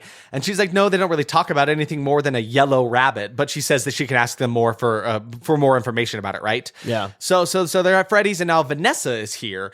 And then Vanessa... Are we in the fourth night? I think so, yeah, because this is a separate night now. Yeah. Vanessa knew that the robots were possessed this whole time. Didn't tell him. No. So, I'll say it here. She felt pretty useless and unhelpful through the entirety of this movie, right? She absolutely was. Absolutely. I never once felt like she needed to be there. Every scene with her, the movie comes to a screeching halt, and I disliked most scenes that had her present for them. I liked her as an actress. Yeah. I thought she was fine. It was just her character didn't have a purpose. Exactly. So the robots want to build a fort, and so we get this bonkers, so weird sequence where it's like a montage of all of them building a fort with lots of help from the robots, and I guess they're all just buddies now. We haven't talked about this scene yet, but this is the scene that everyone on the internet is talking about. It's hard not to. Where do you fit? Where do you sit? I thought it was really fun and well done. It was really funny to me. It kind of did away with any fear that I had for these monsters, though. Me, Derek, I hated it. It was crazy. This scene was the worst part of the movie. For me. I know I've said that about like 2 things, but it's long too. And there's a bit where they're all like lying on their backs, minutes. looking up at the ceiling, like, what a fun day we had playing with my friends. I was like, what are we doing here right now? What purpose does this serve? When I was thinking back on it recently today, like I don't remember a fort building DLC in the original game. No, but maybe Fortnite, crossover. I'm so sorry. No, but like here's my thing about it. I think what they were going for is they were trying to really hammer in that they were kids. Yeah, they were just kids inside these robots trying to protect their friends and trying to have fun and be kids again. Yeah. On one hand, I'm like, okay, that's great. Yeah. On the other hand, they are ghost kids possessing evil robots. Yes. Mm-hmm. Why are you having them? Why is this happening? One good thing that did come from this, though, is when they go from being evil to good. I loved the facial expression change. Yes. I do like you can see the shift within them. The eyes change colors, too. Almost completely different. Mm-hmm. And that was really, really cool. So it is Other than that, this scene was too long. Yeah. Didn't need to be. It's kind of like when you have a friend that's like always really nice and upbeat and they get mad. Yes. And they get angry. It's suddenly like, oh, now this is a little bit scarier. Yeah. So like they lost a lot of fear factor for me here. But later on, they do get a little, like they get aggravated and scary later on. Spoiler alert. But I did enjoy that. Like I felt a little more scared because I'm like, oh shit, we were friends, but now they're kind of spooky. But now you're spooky. Yeah. But so they're all there. Abby's still playing with the kids. Vanessa's still talking to Michael about the backstory and blah, blah, blah. It's just boring scene that I just kind of was slow for me. Meh. But then Abby tries to go strum. Bonnie's the one with the axe guitar, right? Yeah. And she goes to try to strum the guitar. And Vanessa's like, no, don't. And then there's just like shocks her. She gets like blown away with these big sparks that fly out of the guitar. It's funny because in one of the games, you can actually go up to Bonnie's guitar and play it. And don't die. And you don't get electrocuted. That's really funny. But then Vanessa's character gets so weird so fast. She gets super pissed off and actually threatens that if Michael ever brings Abby back here, she will shoot him. It was so weird. That shift really pulled me out of it. Like, what the hell just happened? It was like that was supposed to be earlier in the movie. Yeah, you guys just like had a bonding experience. You built a fort with the creatures. Then suddenly you're like, if you come back here with her, I will shoot you. Like, holy shit. Okay. All right, cool. But Mike then goes back home and he calls the aunt. He's like, he knows when he's beat, and Abby got hurt on the job, right? And Max isn't answering his calls. He's like, sorry, I have to do what I have to do to protect her, right? Yep. Abby is understandably upset. She goes to her room and like crosses his face out of all the drawings that she's made of him, so she's super pissed, right? A nice like reference to the fact that the robots were going to be mad at him now. Yeah, at least that's what I expected. That's what I thought too. I'm like, oh, okay. Like I felt like the kids, the ghost kids in the drawings were connected in a sense. Yes. And so I'm like, oh, exactly. So if she crosses him out, then they're going to get aggroed on him, right? Now they're going to be upset with him and not be friendly towards him. But Mike goes, gets more sleeping pills and heads back to Freddy's alone. And he's back into the dream world to get some more answers. This time, though, his family is talking directly to him. Yeah. So it's different than every other time it's happened. And the kids are here too. They're offering him a chance to go back and change what had happened, right? And Which I don't think they have the power to do. No, and I literally wrote here, I'm like, I think they're just offering to kill him. Because they're like just 100%. Yeah, because they're like, we'll give you a chance to be with your family again. I'm like, I think that they're just offering to murder him and just kind of wording it weird so he doesn't know. But so in exchange for this reality, they want Abby because they like hanging out with her, right? They're friends, right? So now his family is telling him like, give up Abby, you were never meant to take care of her. It's okay. Just give up the ghost. Come with us. And it felt kind of weak, not gonna lie, just like having his family be like, come on, give her up. Come join us in the underworld kind of stuff. But he does say yes. Yeah. But then almost as soon as he does, he thinks better and he's like, no, it's not right. I can't do this. I can't change what happened. And the kids are not happy about that. No. And so now he's just stranded in dreamland while the kids just run past him, slashing at him with their various hands and weapons, cutting him up pretty good, too. Pretty good. This, my notes for this one were kind of like a little all over the place. I was like, what? Oh, what? Yeah. Oh, okay. I get it. Like, it's strange. And I was just wondering, I'm like, why is their motivation not to get any kind of vengeance on this yellow rabbit that kidnapped all of them, right? Yeah. Like, in a sense, Michael is technically on their side because he wants vengeance for his lost brother. Like, wouldn't they be buddies in the situation? But I guess not.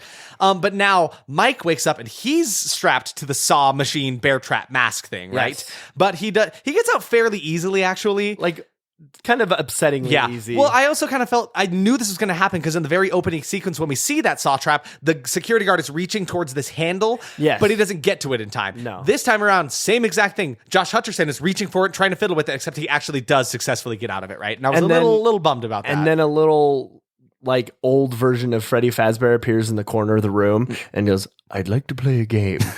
I'd like to play a game. Or no, it's an animatronic that was lying on the ground the whole time. Yeah. That was good. Takes off the helmet. Yeah.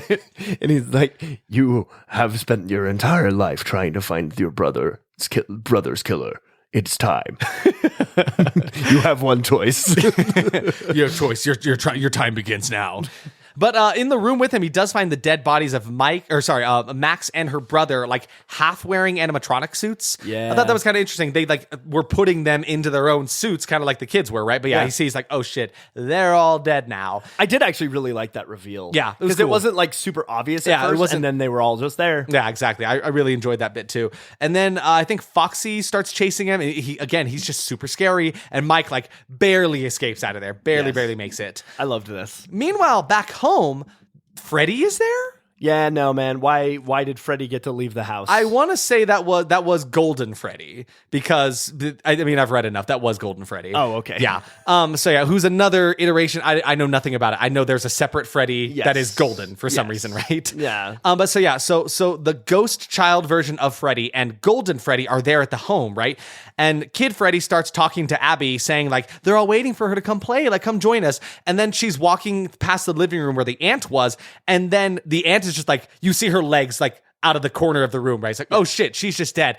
And I was a little sad about that because she was such a bitch of a character. I hated her so much. I'm like, I wanted to see some kind of payoff for her death, right? I kind of wanted to see something that was a little more fun about that. The Golden Freddy and Ghost Freddy convince her like, hey, come on back to the place, right? And then I think he even says like, oh, she's sleeping, so don't worry about her. Then they get into a goddamn taxi cab to get back over to Freddy. Yeah, man. And this is where that other cameo with that one YouTuber is, right? Yeah. Who was it? I don't remember his name. Corey Williams. Corey Kenshin. There we go. So yeah, they get into it, and he's got a funny little cameo when he looks into the rearview mirror and sees that there's the animatronic in there, right? Yeah. So now Vanessa has taken Mike to a police supply outpost, and I just wrote here, I do not trust her. And he starts confronting her about what she knows, and she says, oh, it's so complicated, blah, blah, blah. And he's pissed off at her that she let Abby be in a place of danger when she knew the machines were killers, and she knew about Max and the others being dead, and she's just like deliberately not given any information to him this whole time. So now she says, she starts giving him all this information, right? And so yeah, it's another exposition dump, right? Meanwhile, Abby shows up to an empty Freddy's.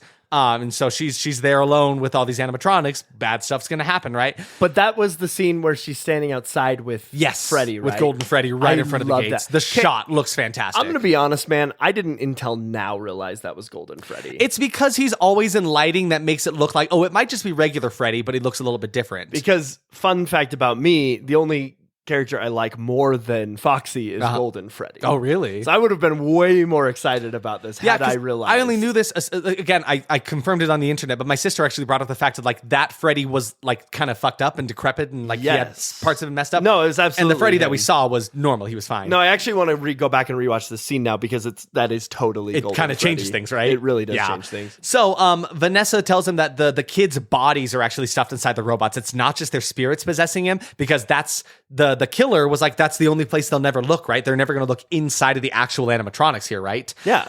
So the bad man who killed them is actually what is influencing them. That's why they're kind of killers, right? They're not getting any vengeance on him because he has some kind of control over them in these animatronics that he built, right? He's the guy who built them, right? His name was William Afton, just like in the games, right? Yep. It's her father.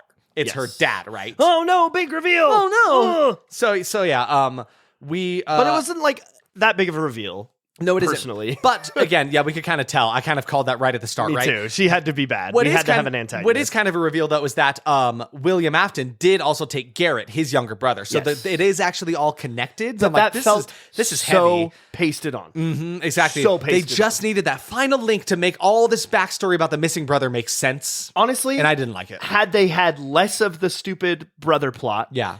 And then maybe just had it be, you know what, that shit that your brother got taken, but you just need to move on. Mm-hmm. That would have been better. So much better, right? I didn't want it to be connected. Exactly. But yeah, so they found some weird way to connect it. And now she's going to try to help him, which I didn't like because she just kind of outed herself as a bad guy. It's like, hold on. Yeah. What is your motivation here? Are you working with your dad, keeping this information from me? Like, what are you doing here? You've not been any help. And now, when it's almost too late, you're telling me all this stuff, right? Yeah. But, yeah. So she starts gearing him up with all these like tasers and stuff because she's like, obviously guns don't work on them. They're robots, but you can incapacitate them with electricity, right? Yeah. Which is a thing in the games, right? Yeah, in the later games it is. Yeah. But she says she won't go with him because she won't face her dad, who is what we know in the real world as Springtrap. That's what that character is. Yes. Yeah. Yeah. Is that right? There's another name for it. Everyone calls it Springtrap. That's not what it was called. Is that the other one? I think it is called. Well, Springlock is different? Is the mechanism that is inside of them that keeps. Okay, Five Nights at Freddy's. Give it to me. Wait, should you give me this or should Science Jim give me this? Well, no, this isn't trivia. This is storyline. Well, trivia's count trivia's thing. What about Science Jim though? Oh, do you want Science Jim to give you? Yeah. Okay, hi. I'm actually a huge Five Nights at Freddy fan because I'm only 12 years old. What? Okay, yep, fun fact. Well, I think God. I'm actually like 800. Oh, okay. But, okay, so... But like in demon years, it equates to like 12 years. When William Afton and his friend, I can't remember his name because I'm terrible at being a podcast host, when they were building the original models, there were two of them. There was what we now know as Springtrap and we now know as Freddy Fazbear. Yes. There were two of them. William Afton's one was the bunny, which was Springtrap. The yellow bunny. They designed them specifically so that kids could play with them and that an employee could stand inside of them, right? And actually like deliver the food to the people. So at their it could do both. stuff. You could wear it and it could be just animatronic on its own. But something that you don't know is William Afton actually was making these in his house. He was like designing them in his garage. Ooh. So like what would could potentially go wrong is the Springtrap mechanism, which is a bunch of metal bars that look like a rib cage. They are literally a rib cage. Okay, I'm going back to Derek. They're literally a rib cage that like pushes the electronics out.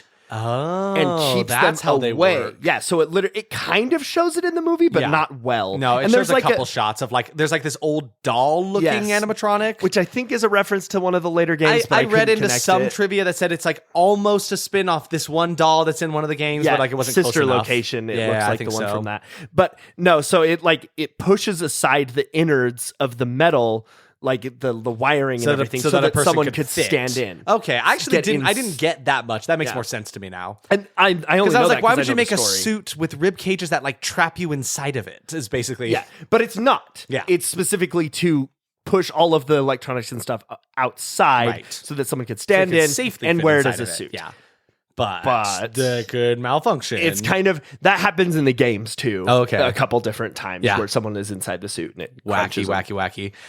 So that's actually what is happening with Abby right now because back at Freddy's, Chica is currently taking her back to that weird doll one that we mentioned just a second ago, and it's opened up and she's trying to place her inside of it because they want her to be just like them, a part of a robot that's in there. So she's trying to actually lock her inside of the Springtrap mechanism like that, right? So intentionally using that malfunctioningness to kill her and put her in the suit. Which I didn't realize until after the fact. She's not just trying to bring her, like, to kill her. Yeah. She's trying to have Abby possess that specific doll. Yeah. It's like she wants her to be just like them, right? So it's like that's their process. So yeah, as this is happening, Mike is sneaking into Freddy's while the robots are kind of distracted. So he goes and he covers the ground in water where there's Bonnie and Freddy, and then he tases the water, incapacitating the two robots. Yep. Which is like fun. I'm like, it's a little outlandish, but it's a video game logic, so who cares? I thought it was fun. And then the Chica's trying to shove Abby inside the robot, and then Mike comes in and tases Chica as well. And actually really likes the effect of the robots getting electrocuted. It looked fun, like their eyes started like flashing blue from the inside of them. I thought it was a really cool effect. But Mike saves Abby, they're running away, then Cupcake flies in and starts biting at his leg. And then he's able to like kick it off and get away, but now Abby's on her own. And I really, really liked this effect. This it was like a transitional shot where you see the ghost version of Foxy hiding in the shadows of like Pirate's Cove. That's what it is, right? Hiding from within the curtains. I loved this because that's directly from the game. Yeah. I was screaming So about he's slowly peeking out. Then he backs away into the shadows, and then you hear the clomp clomp of the metal as Foxy, the animatronic, comes through. Yeah. I actually thought it was a really, really cool whole effect. scene I was liked it a awesome. lot. Mike uses like a cattle prod on on Cupcake to free himself, and then Foxy is just hunting Abby like this clanky predator. I really I love the fact that they did not go CGI on these dudes. It looked like when he was walking around, it looked like two separate leg sticks they used to like. They were so cool. It looked really good. I really, really liked it. So Abby's hiding away in like a ball pit right now, but then here comes Springtrap, and I'll be honest, he looks terrifying. He does. He's got this like weird, like lean curve to his body as he walks into the room. His eyes are glowing in the dark. I mean, yeah. And he just looks so Springtrap's supposed cool. to look like the most scary It's one, right? terrifying. Golden Freddy takes the cake, And for he me, but floors Mike pretty quick. He just rams into him because he tries to shock him again. The electricity doesn't work because it's a person inside this suit, right? yes. Here's my issue. I wanted Springtrap to be a little less obvious. Yeah. Because I could see a beard underneath the mask. Yeah. And so, I knew the lore. So I was like, okay, yes, I know who is in there, right? Exactly. But like, to someone who would just like notice that, I don't feel like it was subtle enough. Yeah, exactly. You could tell.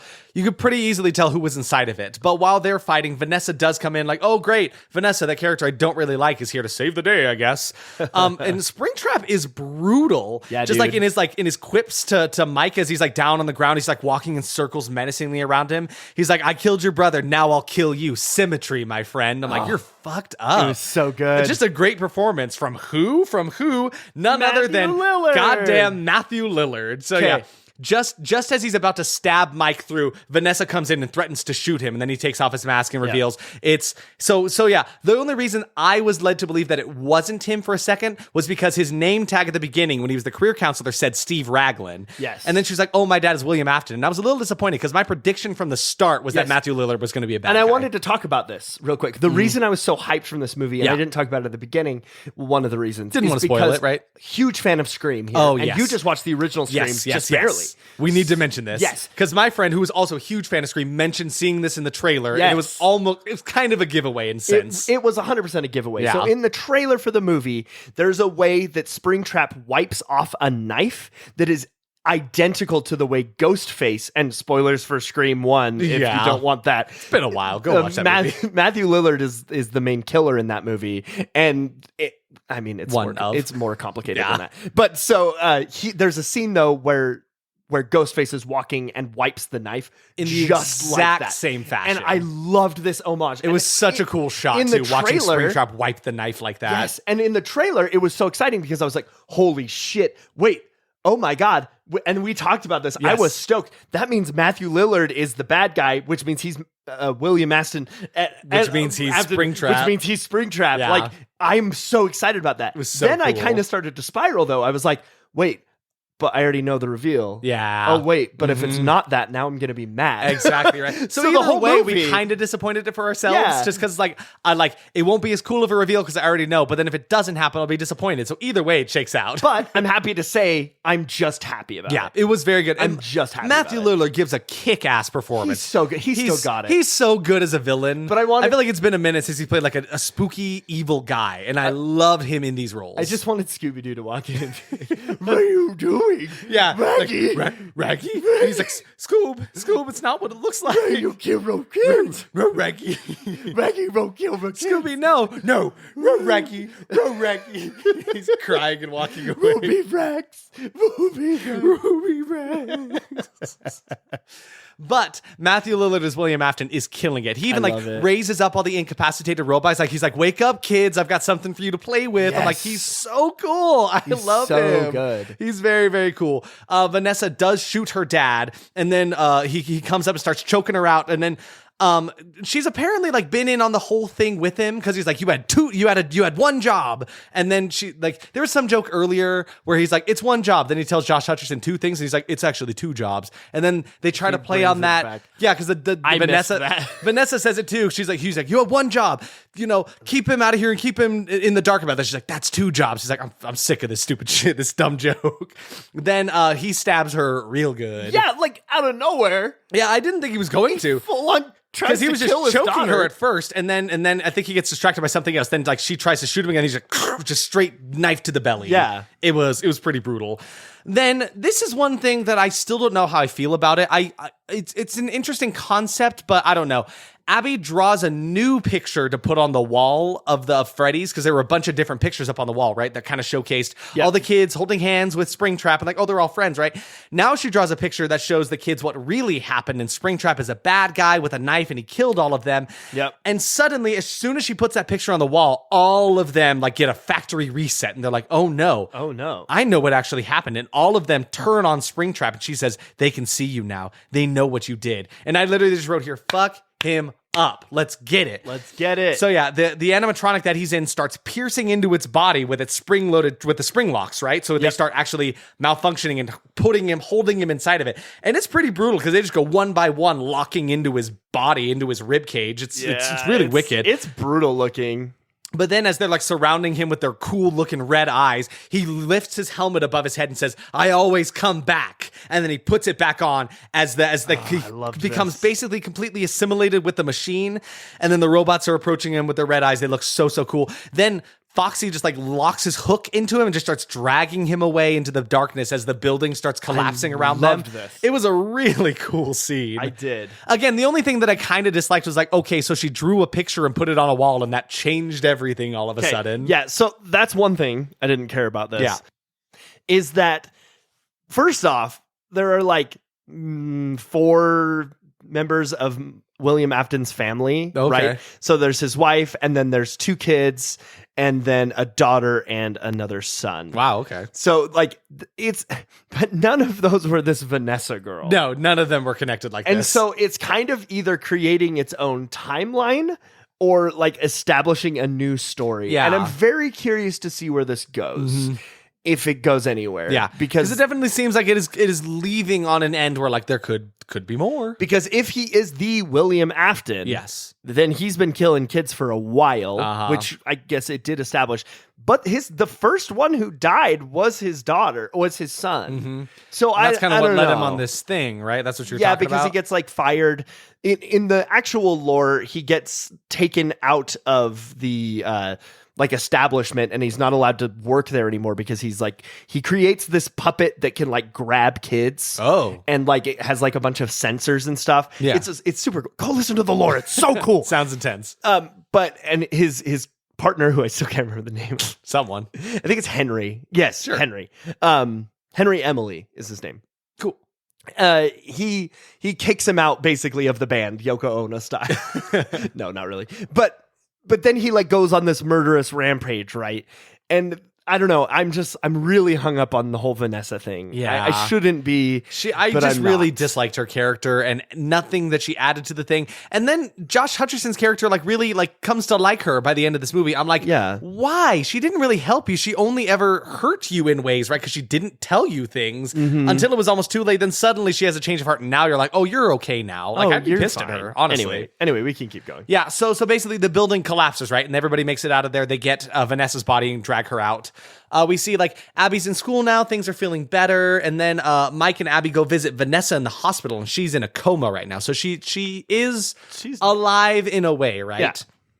But then Abby is talking with Mike, and she's like, can we go visit my friends? I miss them. Nobody's there to play with them. To which Mike responds, you never know what could happen. And that like it's like, I get it. I liked the line just well enough, but it kind of felt like I don't know, guys, if this movie does well enough, we might be back there. It just felt kind of weird. Like, it felt weird. Almost like he was staring down the barrel of the camera saying like, I don't know, could happen, wink kind of thing. Yeah. But the very last shot of the movie is where we're back in this like fucked up Freddy Fazbear's arcade place. Springtrap is in a bad way. He's like sitting there twitching to himself, lying in like on the kitchen floor, and he sees the ghost of Freddy, and he like slowly tries to reach out a hand by him. It looks like he's almost more controlled by the machine at this point. It's pretty cool. And then Freddy just kind of closes the door on him and leaves him in there. So yeah, now Springtrap William Afton's just rotting away inside the building. Yep. Who knows what happens to him? And that's the end of the movie.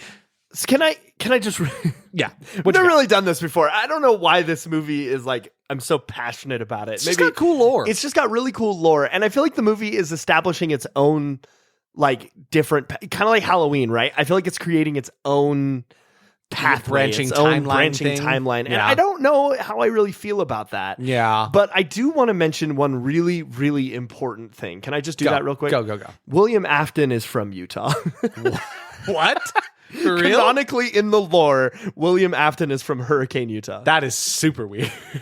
Anyway, that's all. That's it. That's like I just thought that'd be really funny. All right, so Derek, what do you got as far as like jump scares and deaths and such? Jump scares, I lost count. I was at like 15. There or were something. a couple of them. There were, but I mean, it's a jump scare game. Like, what do you expect? Honestly, this time around, I'm like, could have used more. In all honesty, just because it is a game that is mostly based around jump scares. I was going to say jump scare game. No, you're good. But there were 11 Gump deaths. Scares. There were 11 deaths total in this movie, including the Gumpscares and James. Gumpscares and James. Oh, no. James, you over to Gumpscares? I'm going over to jump scare, Ma. Oh, that's great. Now, when you come back, just make sure you bring a little bit of a build-up on the character designs. And I would really like some monster delay this time around. Mom, with me, James, I brought my friend Golden Freddy. Oh, he's so spooky. Oh, hey, go, my mom. So how many deaths were there? 11. There were 11 kills. And that's including the kids that were murdered in the suits. Shall we get into our expectations? Yeah, dude. Yeah. I'll start us here. I said incredible animatronics, and just 1,000,000%. The Jim Henson Creature Shop did fantastic work. Bravo to them. And they've actually done a lot more work on a lot of other things that I didn't know about. Oh, really? But yeah, they've done a lot of stuff. Like they obviously did the work in The Dark Crystal, The Age of Resistance. They've done something called Earth to Ned. They did work on Deadmau5's helmet. The DJ music producer guy. Doesn't it just sit there? Worked on Where the Wild Things Are. Like they've done a lot of really cool work. They even worked on a horror movie from like only a year or two ago. What? I'll have to show you that one later because that creature actually looks super cool. I can't remember the name of it. That's the problem. I'll remember it later on. Yeah. My first expectation, Matthew Lillard and Josh are going to kick so much ass. I mean, yeah, okay. Matthew Lillard, incredible. Yes, I love him. 1, I want him all the time. 1000%. Josh Hutcherson, though, I'm sorry. He was boring. He was just kind of fine. He's just a pretty face. I wanted more of him. And I don't know. I guess I appreciated them, just not as much as I wanted to. Did you find it? Did you find it? Yeah, so the movie's called Come Play. It's from 2020. What play?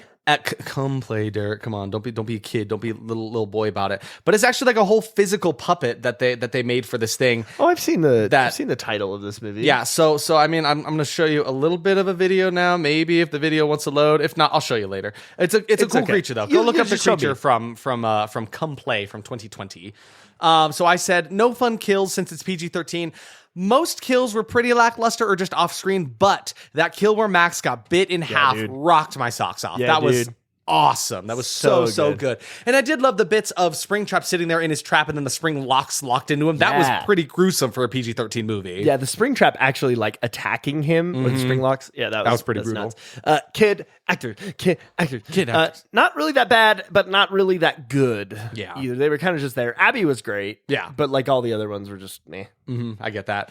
I said too much time spent on the dead children lore. Okay, so not so much the dead children lore, which I would have wanted more, but definitely far too much time on the dead brother story, going into your dream theory and trying to find memories there. Like that was way too much. Like it was a tumor on this movie that I wish could be removed, and they made it connect, and I kind of wish they had left it out. I'm right there with you. Animatronics are going to win this whole house movie. I mean, yeah. It's just stellar. We've already talked about Stupendous it enough. They were so good. Yeah. That's what really drew me to this movie when I saw that the Jim Henson company was working on it, and then that they looked good too. They looked just completely accurate. I wrote Matthew Lillard's greatness, and absolutely his spooky voice coming out of the Springtrap suit was chilling. Honestly, he was fantastic. Yeah, he was. Dialogue is going to be decent. It's just going to be slow. I mean, I didn't really find it slow as much as just kind of like there. Yeah. It wasn't bad dialogue, but it was like, I just felt like I was getting 3/4 of a story. Yeah. And some unnecessary parts, honestly. Yeah. Could have been, should have been left out. My final expectation was middle of the road performance from Josh Hutcherson.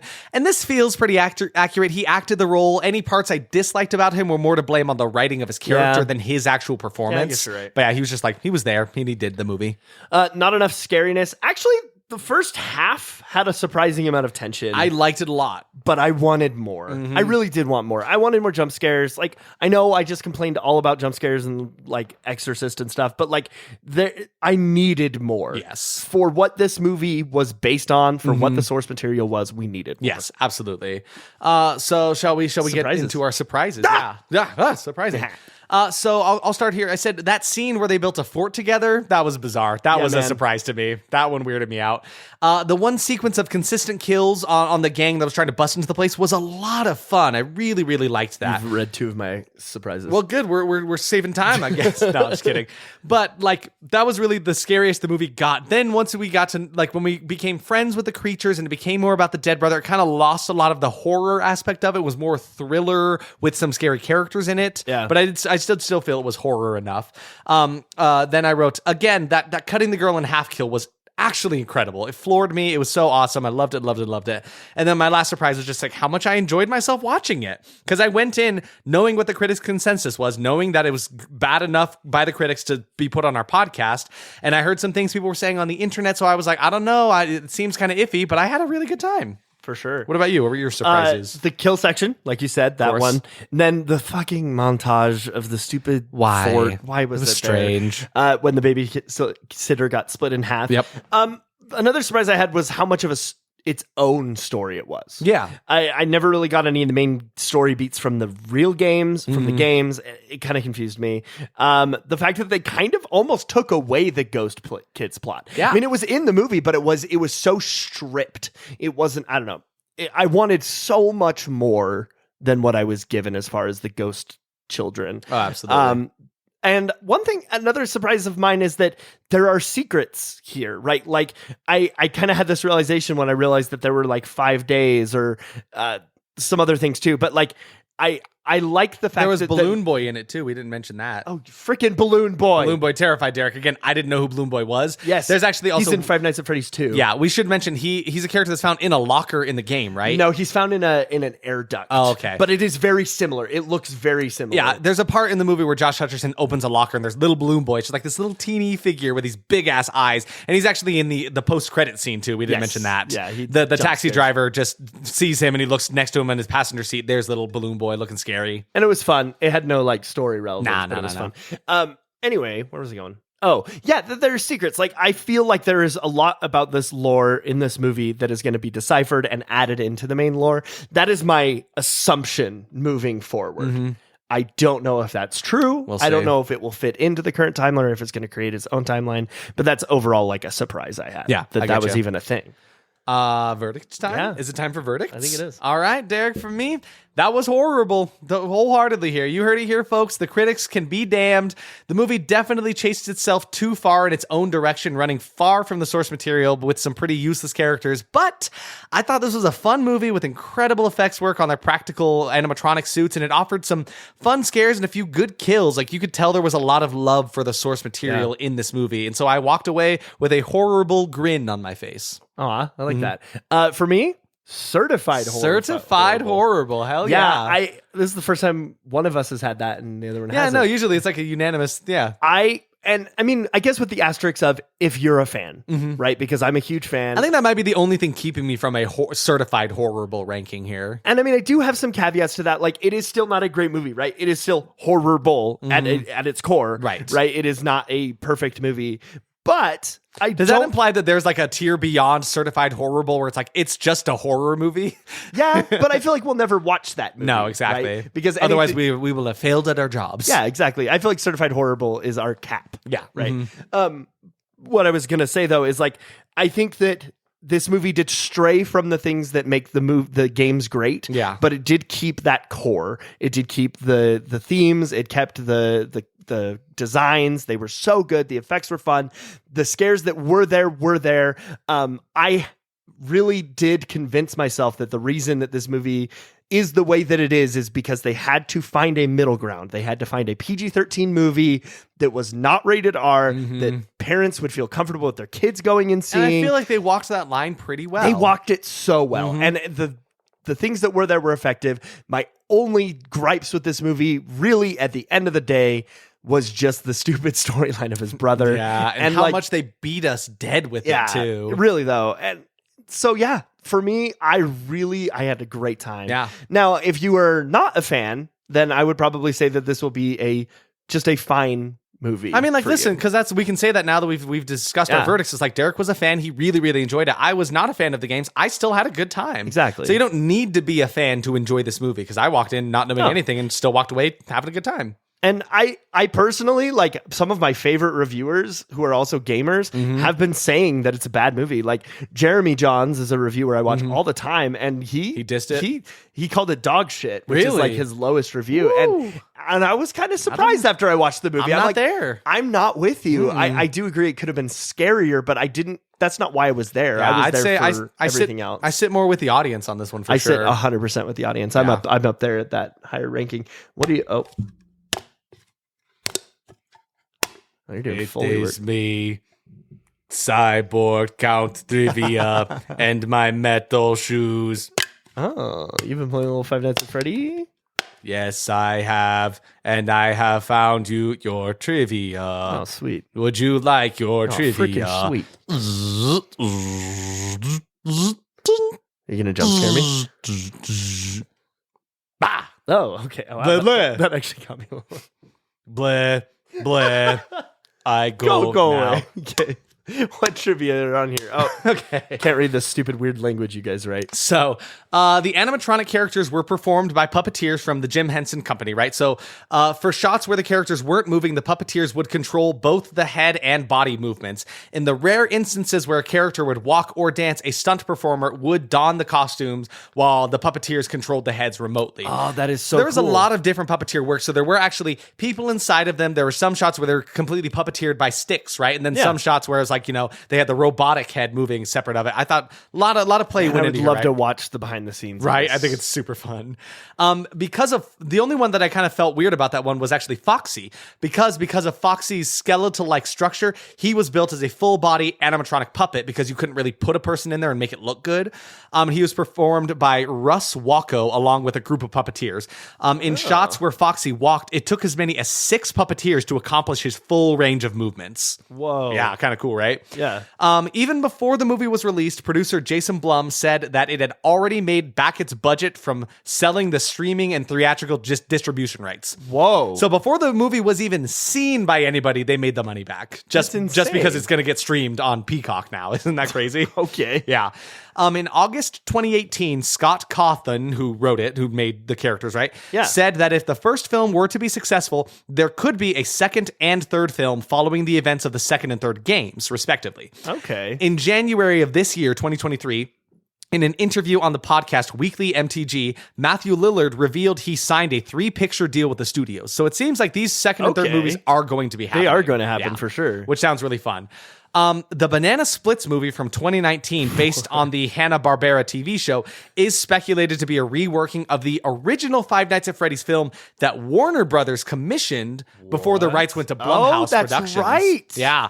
Because there's a bit of trivia about that. How there was actually a couple different production companies working on this and working on different versions of this. Yeah. So it's like, actually Warner Brothers is working on one. And so they speculate that the Banana Splits movie, which feels pretty similar to Five Nights at Freddy's, same with Willy's Wonderland, also feel like those scripts and ideas that didn't end up becoming what Blumhouse ended up doing with the kind of thing. So I thought that was kind of cool. That is really cool. And then the twist with Scott being William Afton, purple guy Afton, not who he says he was, is unfortunately spoiled months before the release when Matthew Lillard was credited over Google as William Afton instead of Steve Raglan. Oh no! Yeah, so they actually spoiled it. And of course, we mentioned the whole Ghostface wiping off the blade thing too, kind of spoiled it anyway.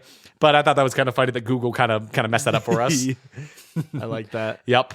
Hey, Derek, we didn't decide what our next movie was going to be. I did. Oh, you did? Okay, yeah, cool. I did. Good, I'm glad. We didn't talk about that beforehand. Okay, I realized that about halfway through the movie, so I started thinking about it. Hell yeah. We'll be watching Madman from 1981, sitting at a 33%. An 80 movie, Derek. You didn't have to do that for me. It was my choice, and it was your birthday like months and months ago. Yeah, forever ago. It'll be my birthday again sooner forward in the future.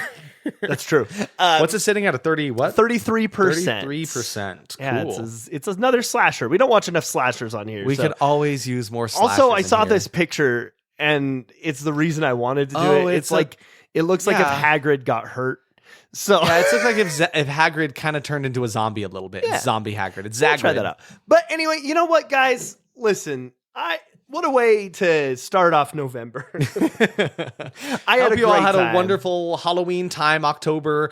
But like I was discussing this with a friend actually today, where it's like, I am sad that, October's over, Halloween is done and over with now. We had our fun and stuff. But it's like, I'm still not in Christmas mode yet. We still have all of November. I feel like October is Halloween, and then November is autumn. It's fall. That's what this can be, right? So like enjoy your pumpkins and your orange colored fall leaves, all that kind of stuff, right? And then after Thanksgiving, we can talk about Christmas and stuff. Yeah. Did you guys hear they're making a Terrifier 3 and it's going to be a Christmas movie? Yeah. That's nuts. Which is funny because their last movie was The Mean One, which I think we're going to watch for Christmas time. Oh, that's right. The guy that made it, huh? Or no, was it the actor that played It's Art Damien the Clown? Limon, I thought. Is it? Oh, either way. So The Mean One, which I think you're right, actually. Oh, no, it is the guy who played Art the Clown. Art the Clown. Yeah, so the guy who played Art the Clown played the Grinch in a really gruesome retelling. We will be watching that for Christmas because it's at 17%. Hell yeah. So yeah, tune in around that time. It's about Cindy kills the Grinch. Oh my God. Or something like that. It looks absolutely nutty. It looks stupid. But yeah, tune in then. And until that point, keep tuning in every week. Thank you so much for listening to all of us. Thanks for bearing with us on a little bit of longer episode. I was very passionate about this. There's just a lot to talk about this time around, honestly. But I hope you stuck with us and enjoyed it. And if not, you turned us off and we're talking to nobody anyway. So that's fine. And I'm going to get on a plane and go to Mexico. Yeah, Derek's going on a little bit of a trip. So it'll be fun. Yep. We're actually to show behind the scenes. We're recording this like well in advance before he goes on vacation. Yeah.